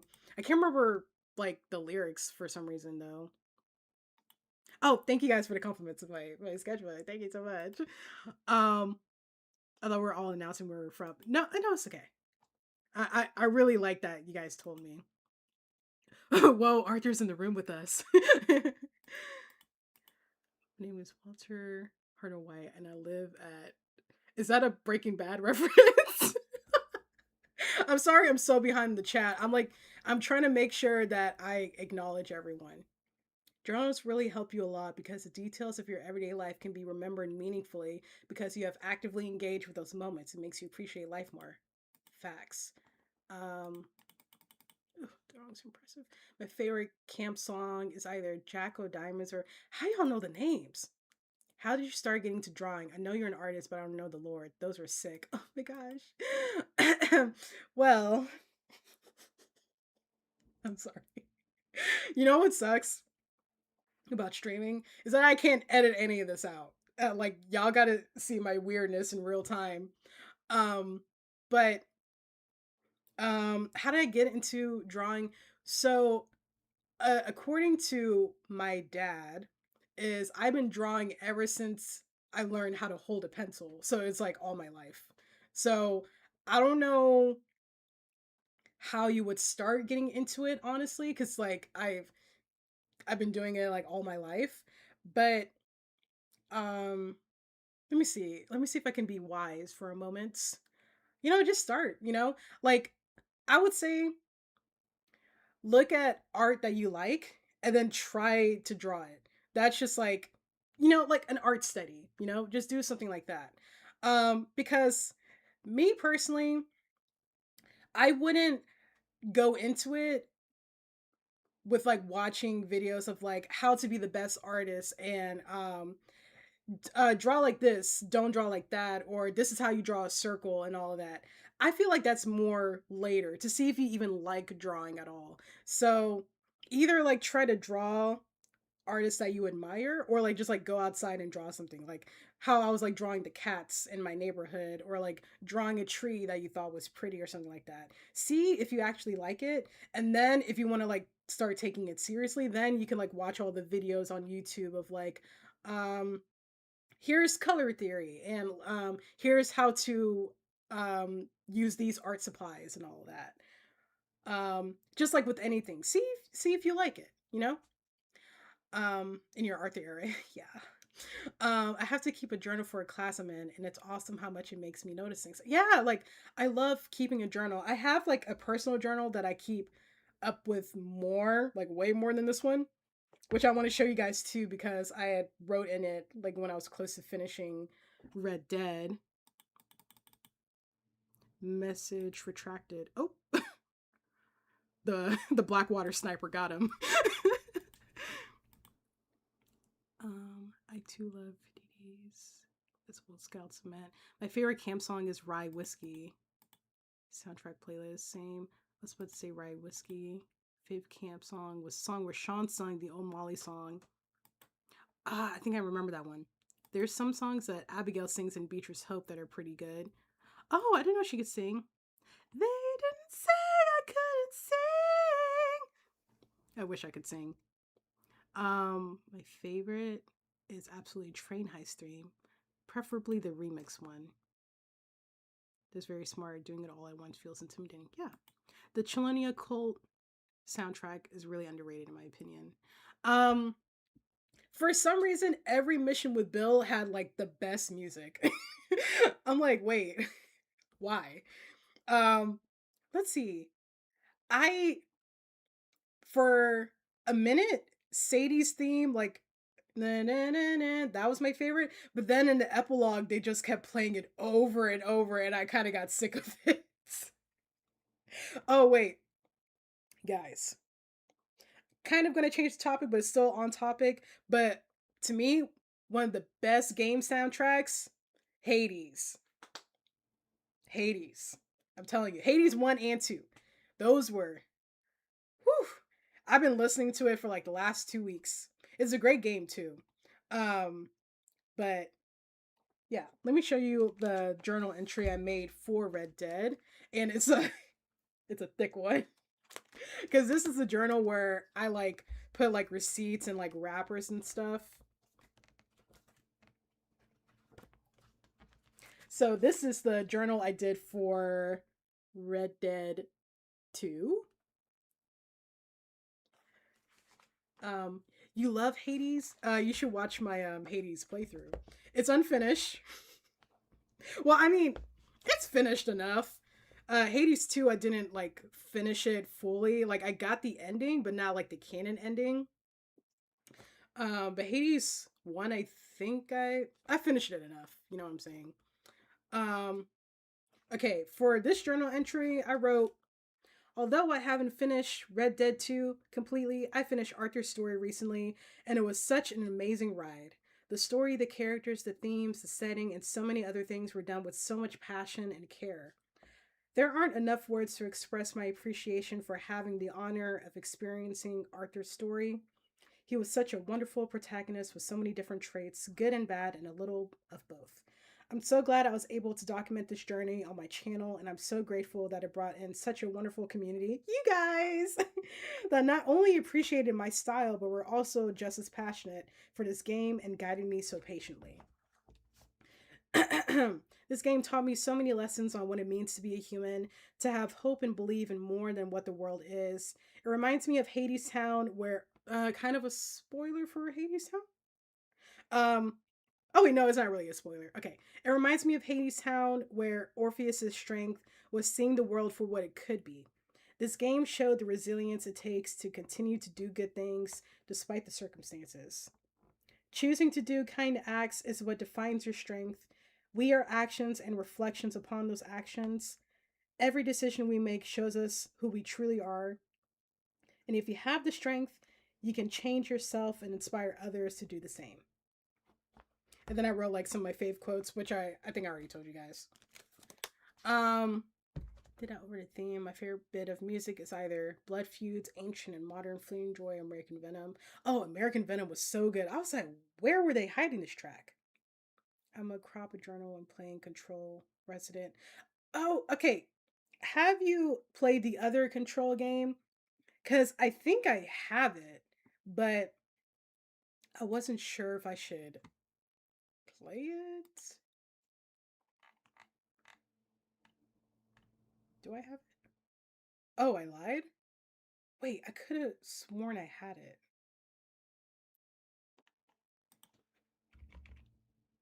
Oh, just kidding. I thought I had it. Never mind. Um, you guys are so poetic. Have, it's one of my faves. Okay. You should. Mm. Like,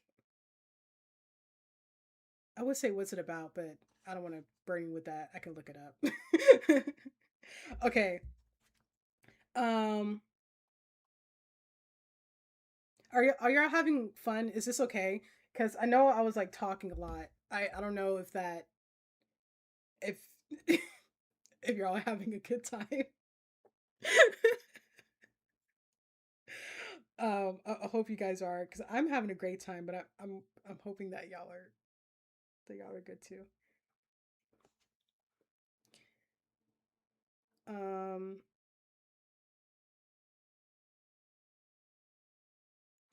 Generally well put together world and vibes and combat. Okay, got it. We came onto a stream to watch you talk yourself. You're right. Look, here's the thing. Oh, you're not having a good time, Sid. You know what? Cancel the stream. All right, guys. See you some other time. I don't even know why I decided to do YouTube.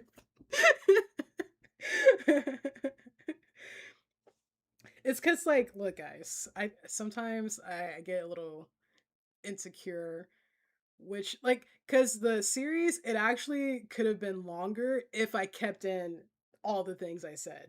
But sometimes I'm like, you know what? They hate me, so like, what am I doing? No, Subway suffers gameplay. Horrible stream. Oh my gosh. When Subway Surfers first came out, whew, I was addicted to that game. You can hear little hints of American Venom when you first rescue John. It's so cool. It's a little whistle in the wind foreshadowing. Really? You know, I wish that I noticed music as well as you guys because um I don't know who it was, but they were talking about some of the songs and saying um how there's like one song when Arthur is like writing out to Beaver Hollow to confront Dutch, and there's like a ticking noise, and it represents that he's like running out of time and stuff. And I'm like, man, what kind of upgrade did you get to your ears? Like, I didn't hear any of that. Like, I feel like when I like play games or I'm watching a movie or something like that, music is the thing I notice the least. Like I do notice it, but it's like I wish I was aware of it more cuz I mainly focus on dialogue. That's like my thing. And then story would be after and music is just like way at the bottom. But like you guys, first of all, knowing the names of these songs. And then two, just like noticing oh, this song played at this time and you can hear the motif in this song going along with this person's theme and all of that. So that's so cool. Y'all keep that sense of observation. Exodus of America, the shoot is a trigonometry. It's pretty much John's theme. Dang. It's a me. Is that how you say it? Because every time I see your name, I'm like, it's a me. Mario.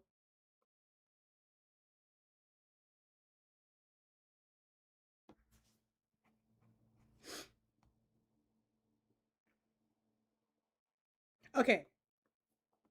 Uh this really did it from my job.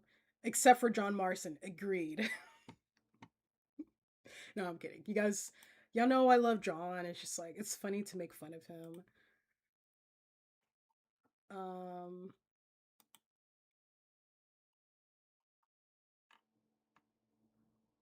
does anyone have any more questions? Because we're about to get into watching the Bad Honor ending and then also the alternative scene for the I'm Afraid thing. And I'm here to be the number one John Marston defender. There was this one comment that was like, why do you hate John? And I was like, you must be new here. um, and then we have a couple of other videos that we're gonna watch that I hope I don't get a copyright for. Cause I'll be sad. What kind of editing software do you use for your YouTube? I use Adobe Premiere Pro. Um, it is subscription based. It's I pay like $22 a month. Um, I would recommend getting into like a free program, which I can't name any. I think DaVinci Resolve is free, but it's a very complicated editing software. So I wouldn't use that starting out, but just like try to find like a free one, see if you like editing because I feel like that's super important when you're doing YouTube. Um cuz like I feel like with some videos you can tell the person hates editing. That they like recording but they don't like the editing process. You can kind of tell by like the effort that they put in. Or just like editing like a lot of editing mistakes or whatever. Um but yeah, use a free one, see if you like editing first. What do you think about the entire game? Your full comprehensive analysis. Ooh, uh, I should have prepared for that one, huh? Um, well, I guess it was what I said for my journal thing. Have you tried CapCut? I think that's a decent enough software, I think. Um, you're welcome. You're welcome. Um, what was I gonna say? I forgot. Um, yeah. So basically what I said for the journal thing. I feel like that fully encapsulates everything that I think about the game. Yeah, it's important that it's user friendly because like although to me like I started editing with Adobe, which I don't really have like regrets for, but it was a crazy learning curve, bro. I remember my first video I edited was a Kingdom Hearts video, and somehow I had fully edited everything. And then when I went to go and export it, I noticed that there was a good chunk of the video that was missing the audio.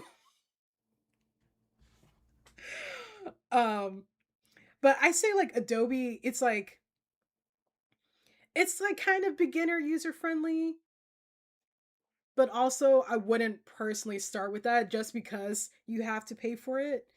So like use a free one first and then see if you want to like upgrade to Adobe. But like there are some YouTubers that are like really successful that still use the free editing program. So it really doesn't matter what editing program you use.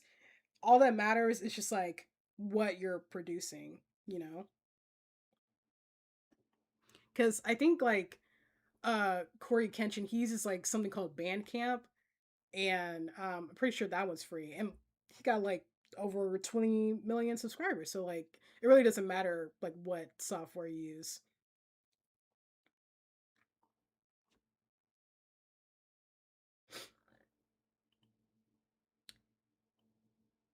All right, guys, are y'all ready? Y'all ready to see like the Bad Honor ending? I am so curious. Um, I actually watched a short earlier that I really had to hold back on not finish watching. Um, because I said I would watch it with you guys. So just know that I did restrain myself.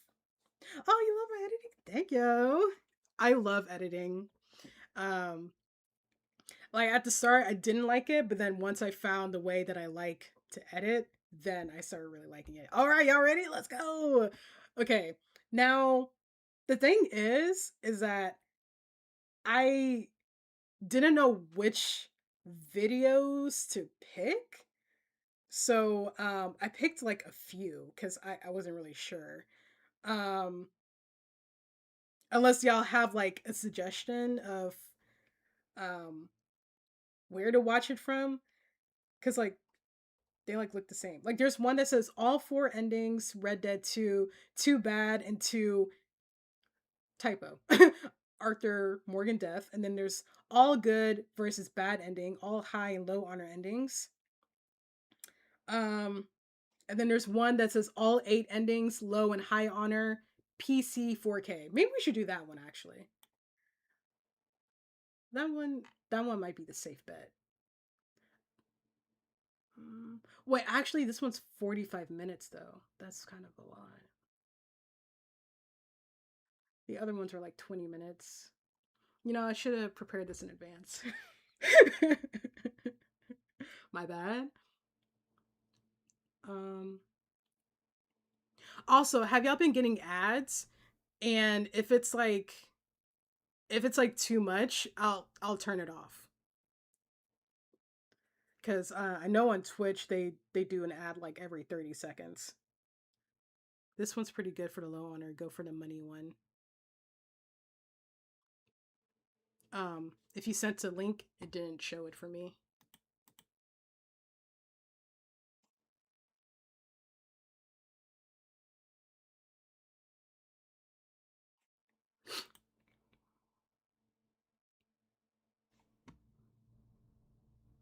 It's so romantic how we're all here together.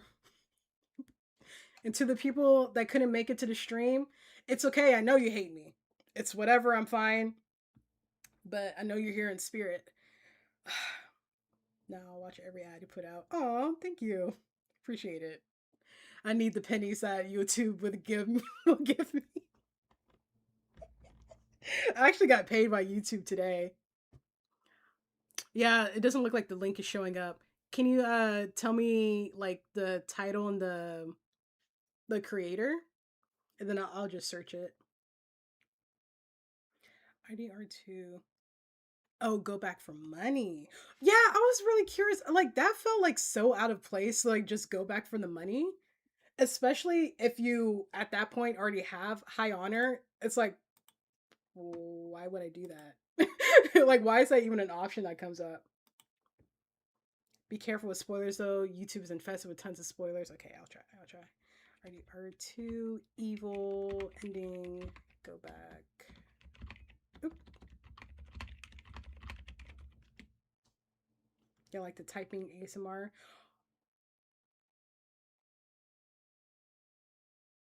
Bro, this thumbnail. It's all red. Oh my god. Oh, I'm scared. I'm scared all of a sudden. Okay, y'all can see it. Yeah, I'm about to die, TB. Let me like right. Like okay. Um okay. It's like a slow beginning.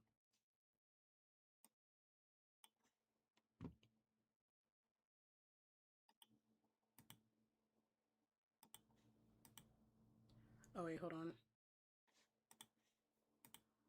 Evil ending. Display capture.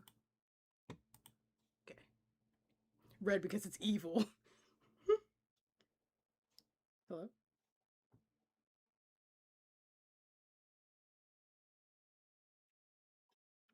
Oh, I paused it.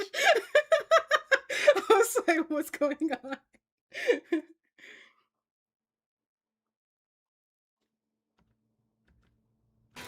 Let's go. Well, what about the money? Abigail gave me the key. I head down Why can't I hear it? there. I'm dead in 5 minutes. What? I can't even hear it from my thing. Oh, I have my headphones off.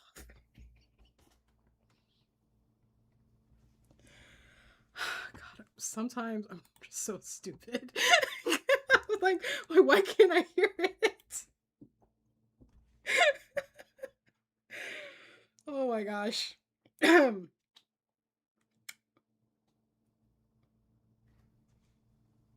on, Arthur. Let's go. Well, what about the like money? a 40-second of like just silence. Abigail gave me the key. I head down there. I'm dead in 5 minutes. I got a family. That's more important. Maybe you're right, but... Can y'all hear it? Okay. You want the money? You head down. I gotta go to my family.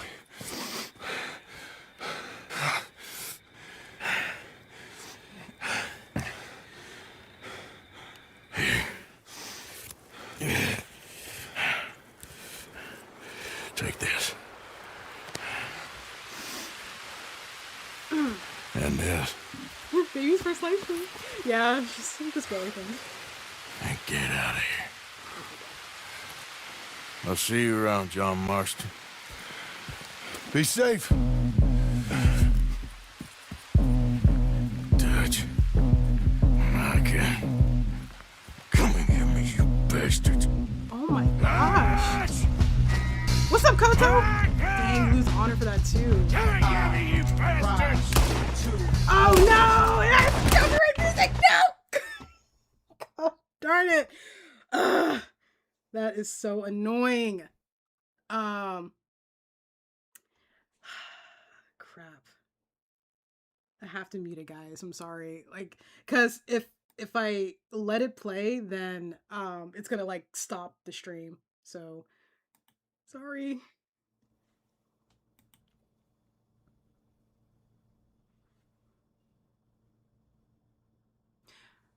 Oh wait, actually, can one of y'all do me a favor? If someone can find like the bad honor ending, but like with the captions on it. Oh no, you're good, Nick. It's not. It's not your fault. Uh, but yeah, if someone can find like one with the captions. Oh, unless it might be this one. This one might have captions.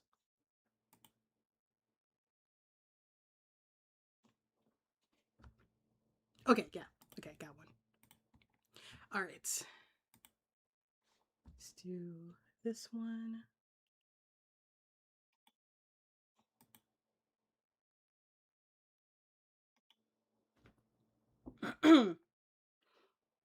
Micah, come and get me, you bastards. That is crazy.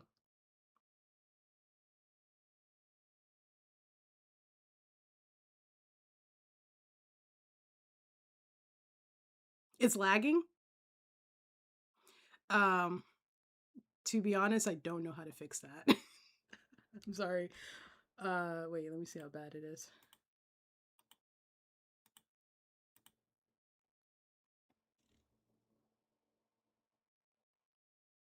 Dang, it is lagging a lot.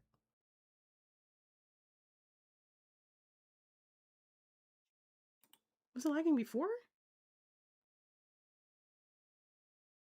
Oh. Why didn't y'all tell me? Well, okay, let me see if I can fix it.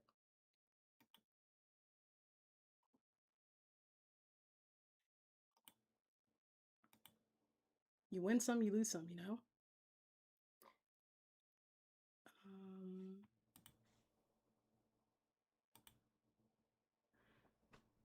use rate. Okay, well, how do I do that?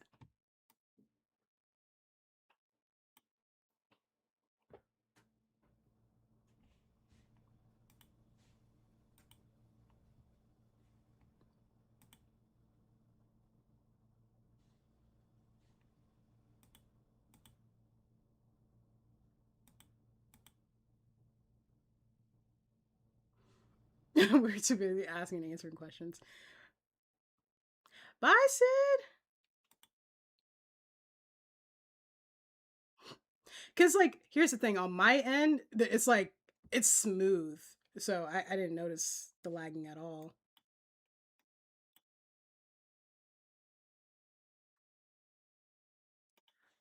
It's like telling me to like change the bit rate, but like I don't know how to do that.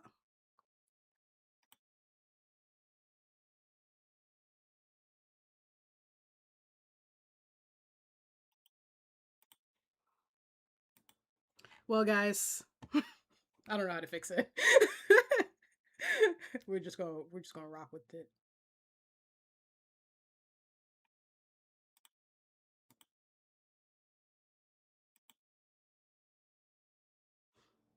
Oh, is the music not there anymore? Oh,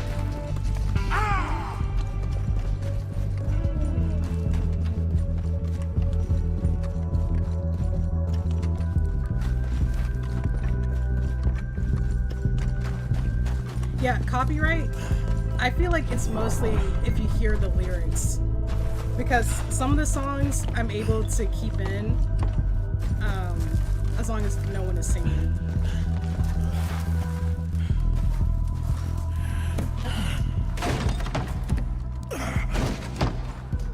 Here we go.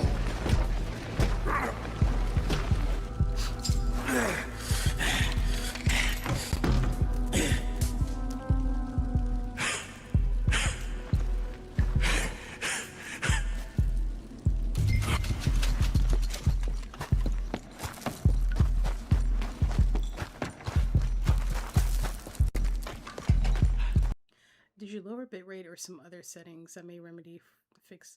I don't know how to do it. Like I don't know if I'm supposed to do it through YouTube or through OBS.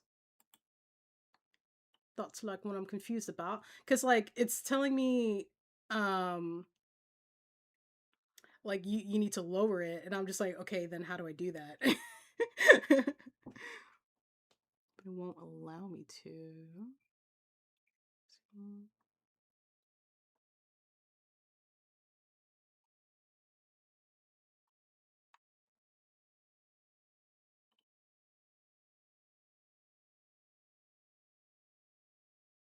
Mm,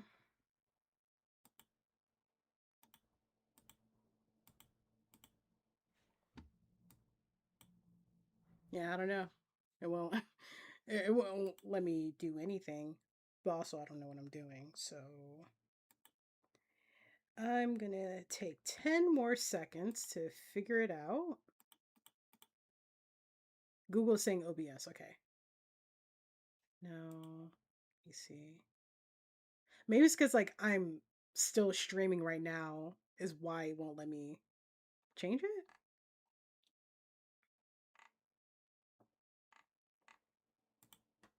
Because I would assume it would be under stream. I can't anything about this, so I could be wrong. Hey, no worries. I don't know anything about this either. We're in the same boat. Well, I mean, it can't be bothering y'all that bad if, if y'all are just now telling me. So, I mean, I feel like I don't know. Are y'all that bothered by it? Because like I will try to fix it, but wait, the chat disappeared too. What the heck?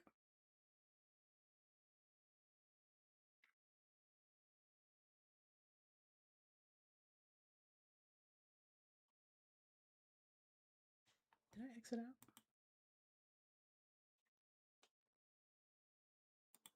We'll just we'll just keep it pushing.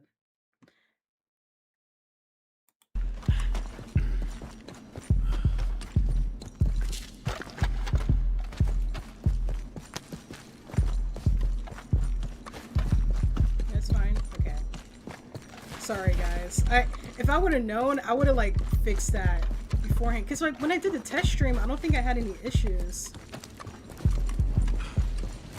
The audio is fine? Okay, at least there's that, so I don't sound like a robot.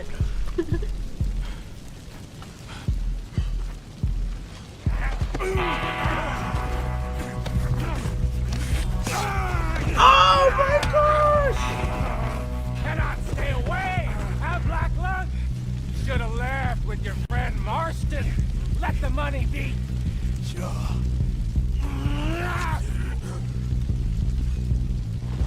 I figured that you and I had some unfinished business.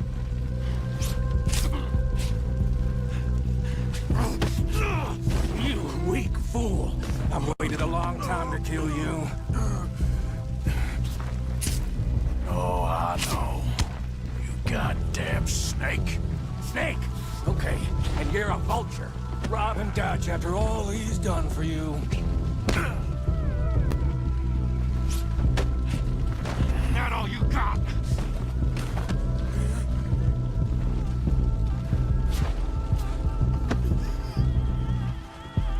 Dirty rat.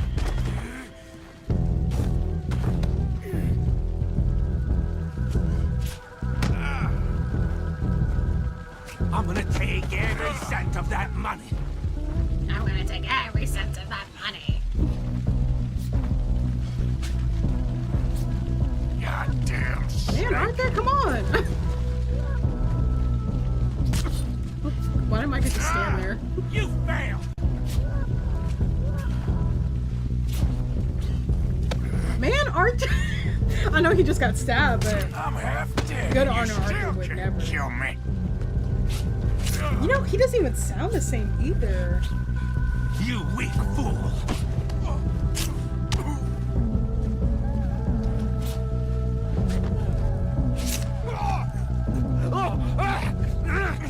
Oh, you got me pretty good, Black Lung. Come on now. Let's end this!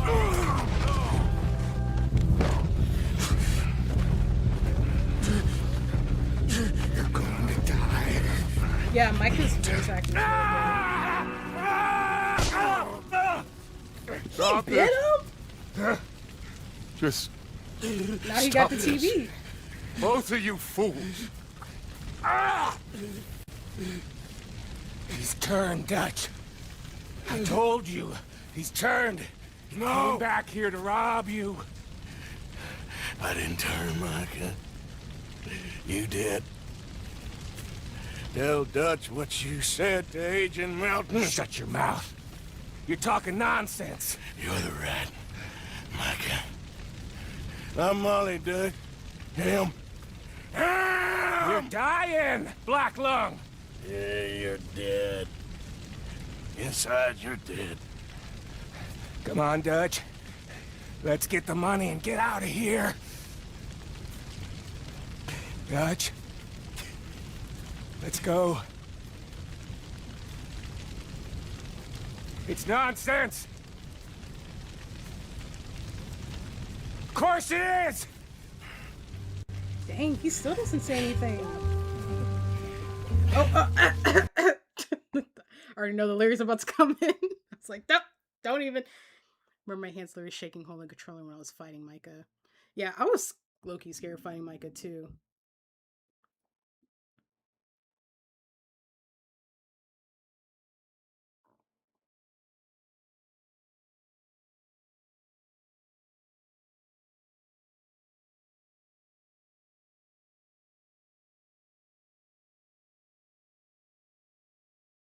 Oh my gosh. Arthur being so clean shaven is something that can be so scary.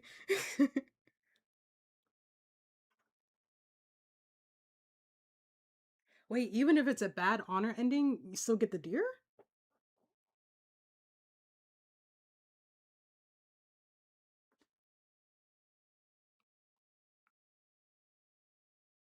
That's a high honor. Oh, it's the high honor. Oh, okay. High honor, go back for the money kind of thing. That is like so unlike Arthur to just like have a high honor thing and then go back for the money. Okay. Let me put bad honor. The low honor one is crazy. Oh my gosh. Okay, that was high honor. I was confused. Okay, bad honor ending, go back for the money. Okay. I can't believe he bit him. I'm like, whoa, Arthur Rabbit. Bad ending. Okay, it must be this one. That one has captions too. Okay, cool. The low honor one is guys, y'all scaring me.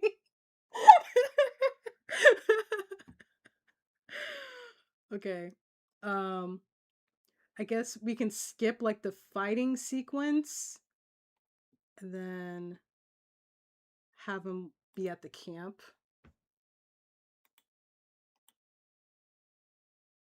Oh.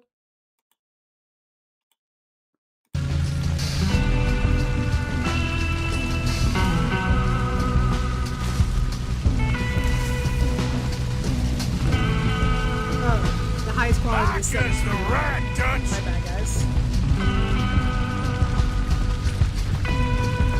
Then he turned. I'm like, dang, it really is a team. That's what I was thinking too. Annie! Hey guys, my bestie's in the chat.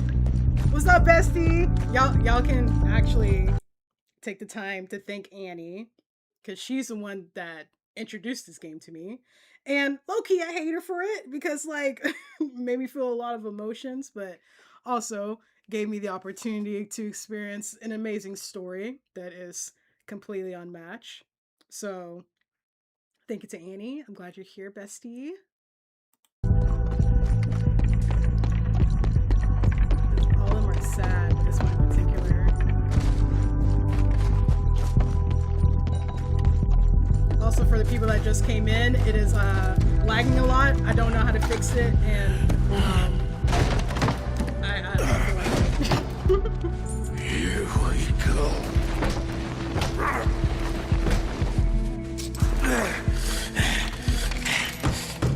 Y'all hear how he's breathing?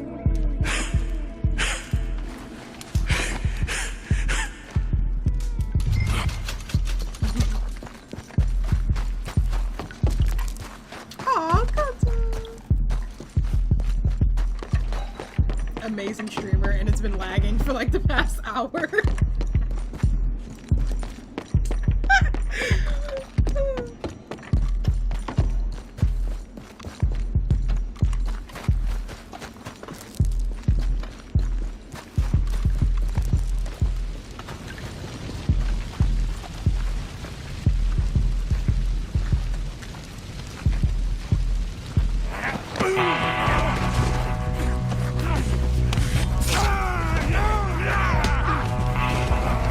Cannot stay away! Have black luck! Should have left with your friend Marston. Let the money be. Ooh. I like the details that they add with like the bad honor and stuff. Had some unfinished business. Yeah, it's distorted because it's at 720, so with that is lag. That's my bad. It doesn't have the 1080 option. Not all you got. Kill me there. Come on! Like, do y'all need every pixel? You weak fool! We can do this. Wait. I'm gonna slice you up! Oh wait, that's a crazy one actually.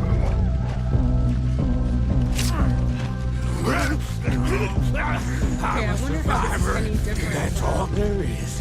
Living and dying. And you're dying.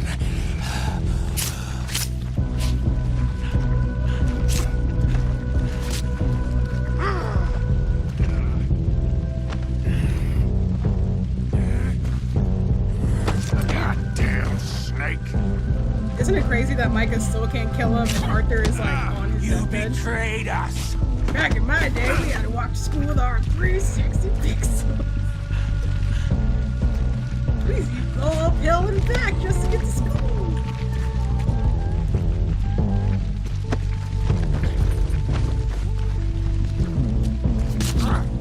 Why does Micah keep like standing with his back to him?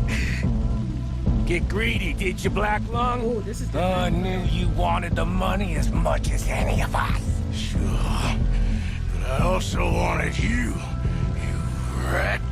Dead. Greedy snakes always get killed first. Why you're still alive?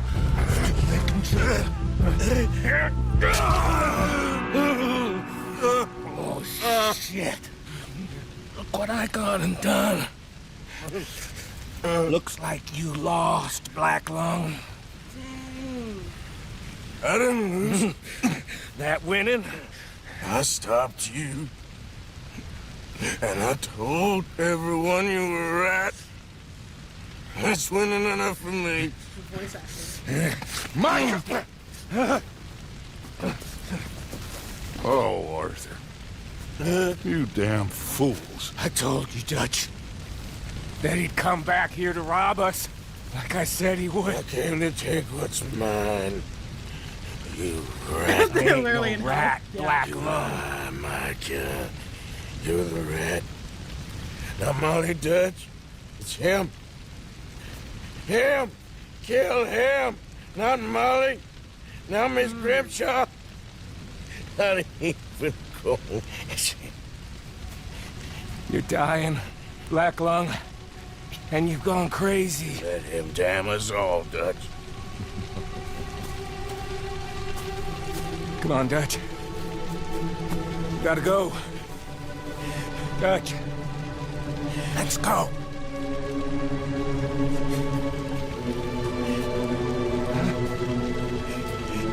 I never... Oh, it's the leaves. Dutch!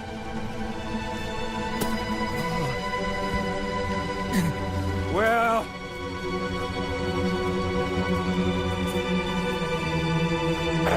I must say, Arthur, No. it's been a lot of fun.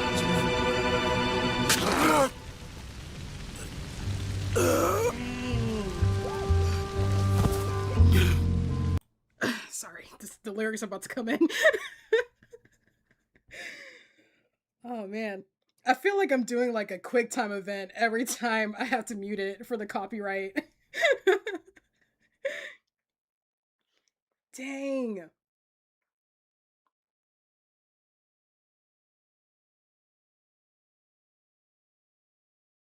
There's a wolf.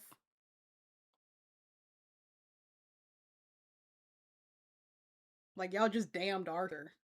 Wait, who's that? Oh, it's the wolf again.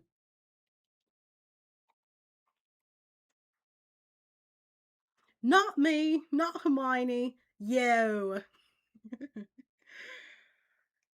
Dang. That is bleak. Oh my gosh.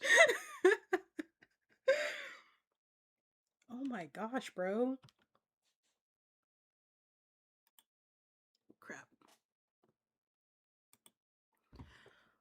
Wow, that's crazy. Okay, I do kind of want to figure out the bit situation because there's something we're gonna watch and I feel like it's a um injustice to not have it blah blah blah. Okay, let me see. How to change bitrate on OBS during a stream. Do do do do. Oh, I gotta stop the stream?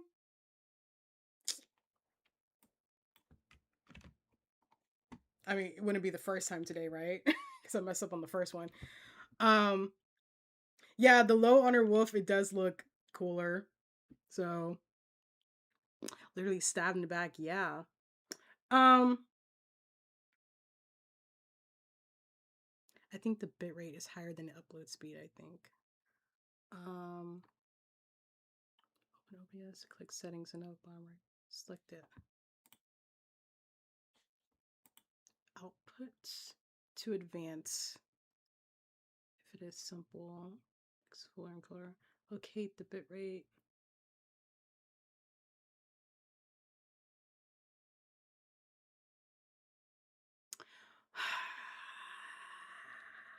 Guys, if I end the stream, will y'all come back? And I mean like in a minute. Probably less than a minute. I just need to fix that real quick and then wait, no, the bitrate's already at 6,000 though.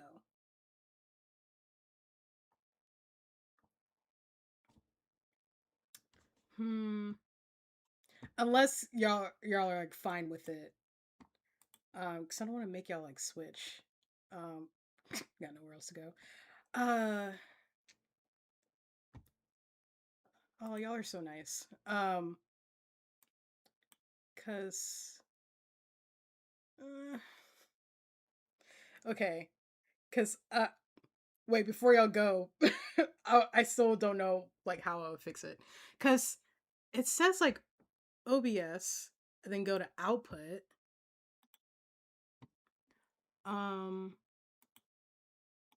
Wait, let me double check. I think oh wait. Astro said something. I think lower it should do. Like how lower should I do it? Cuz I think it's at 6,000. And also, what is a bit? What? um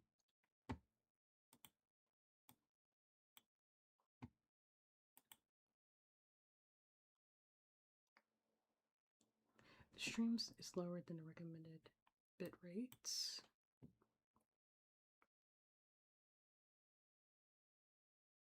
Well, are you saying I should set the bit rate to 1? uh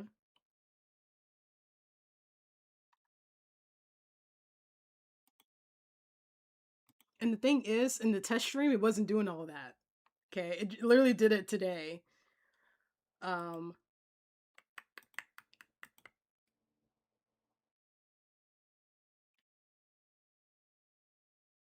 right, I'm gonna end the stream, but you guys gotta promise that you'll come back, okay?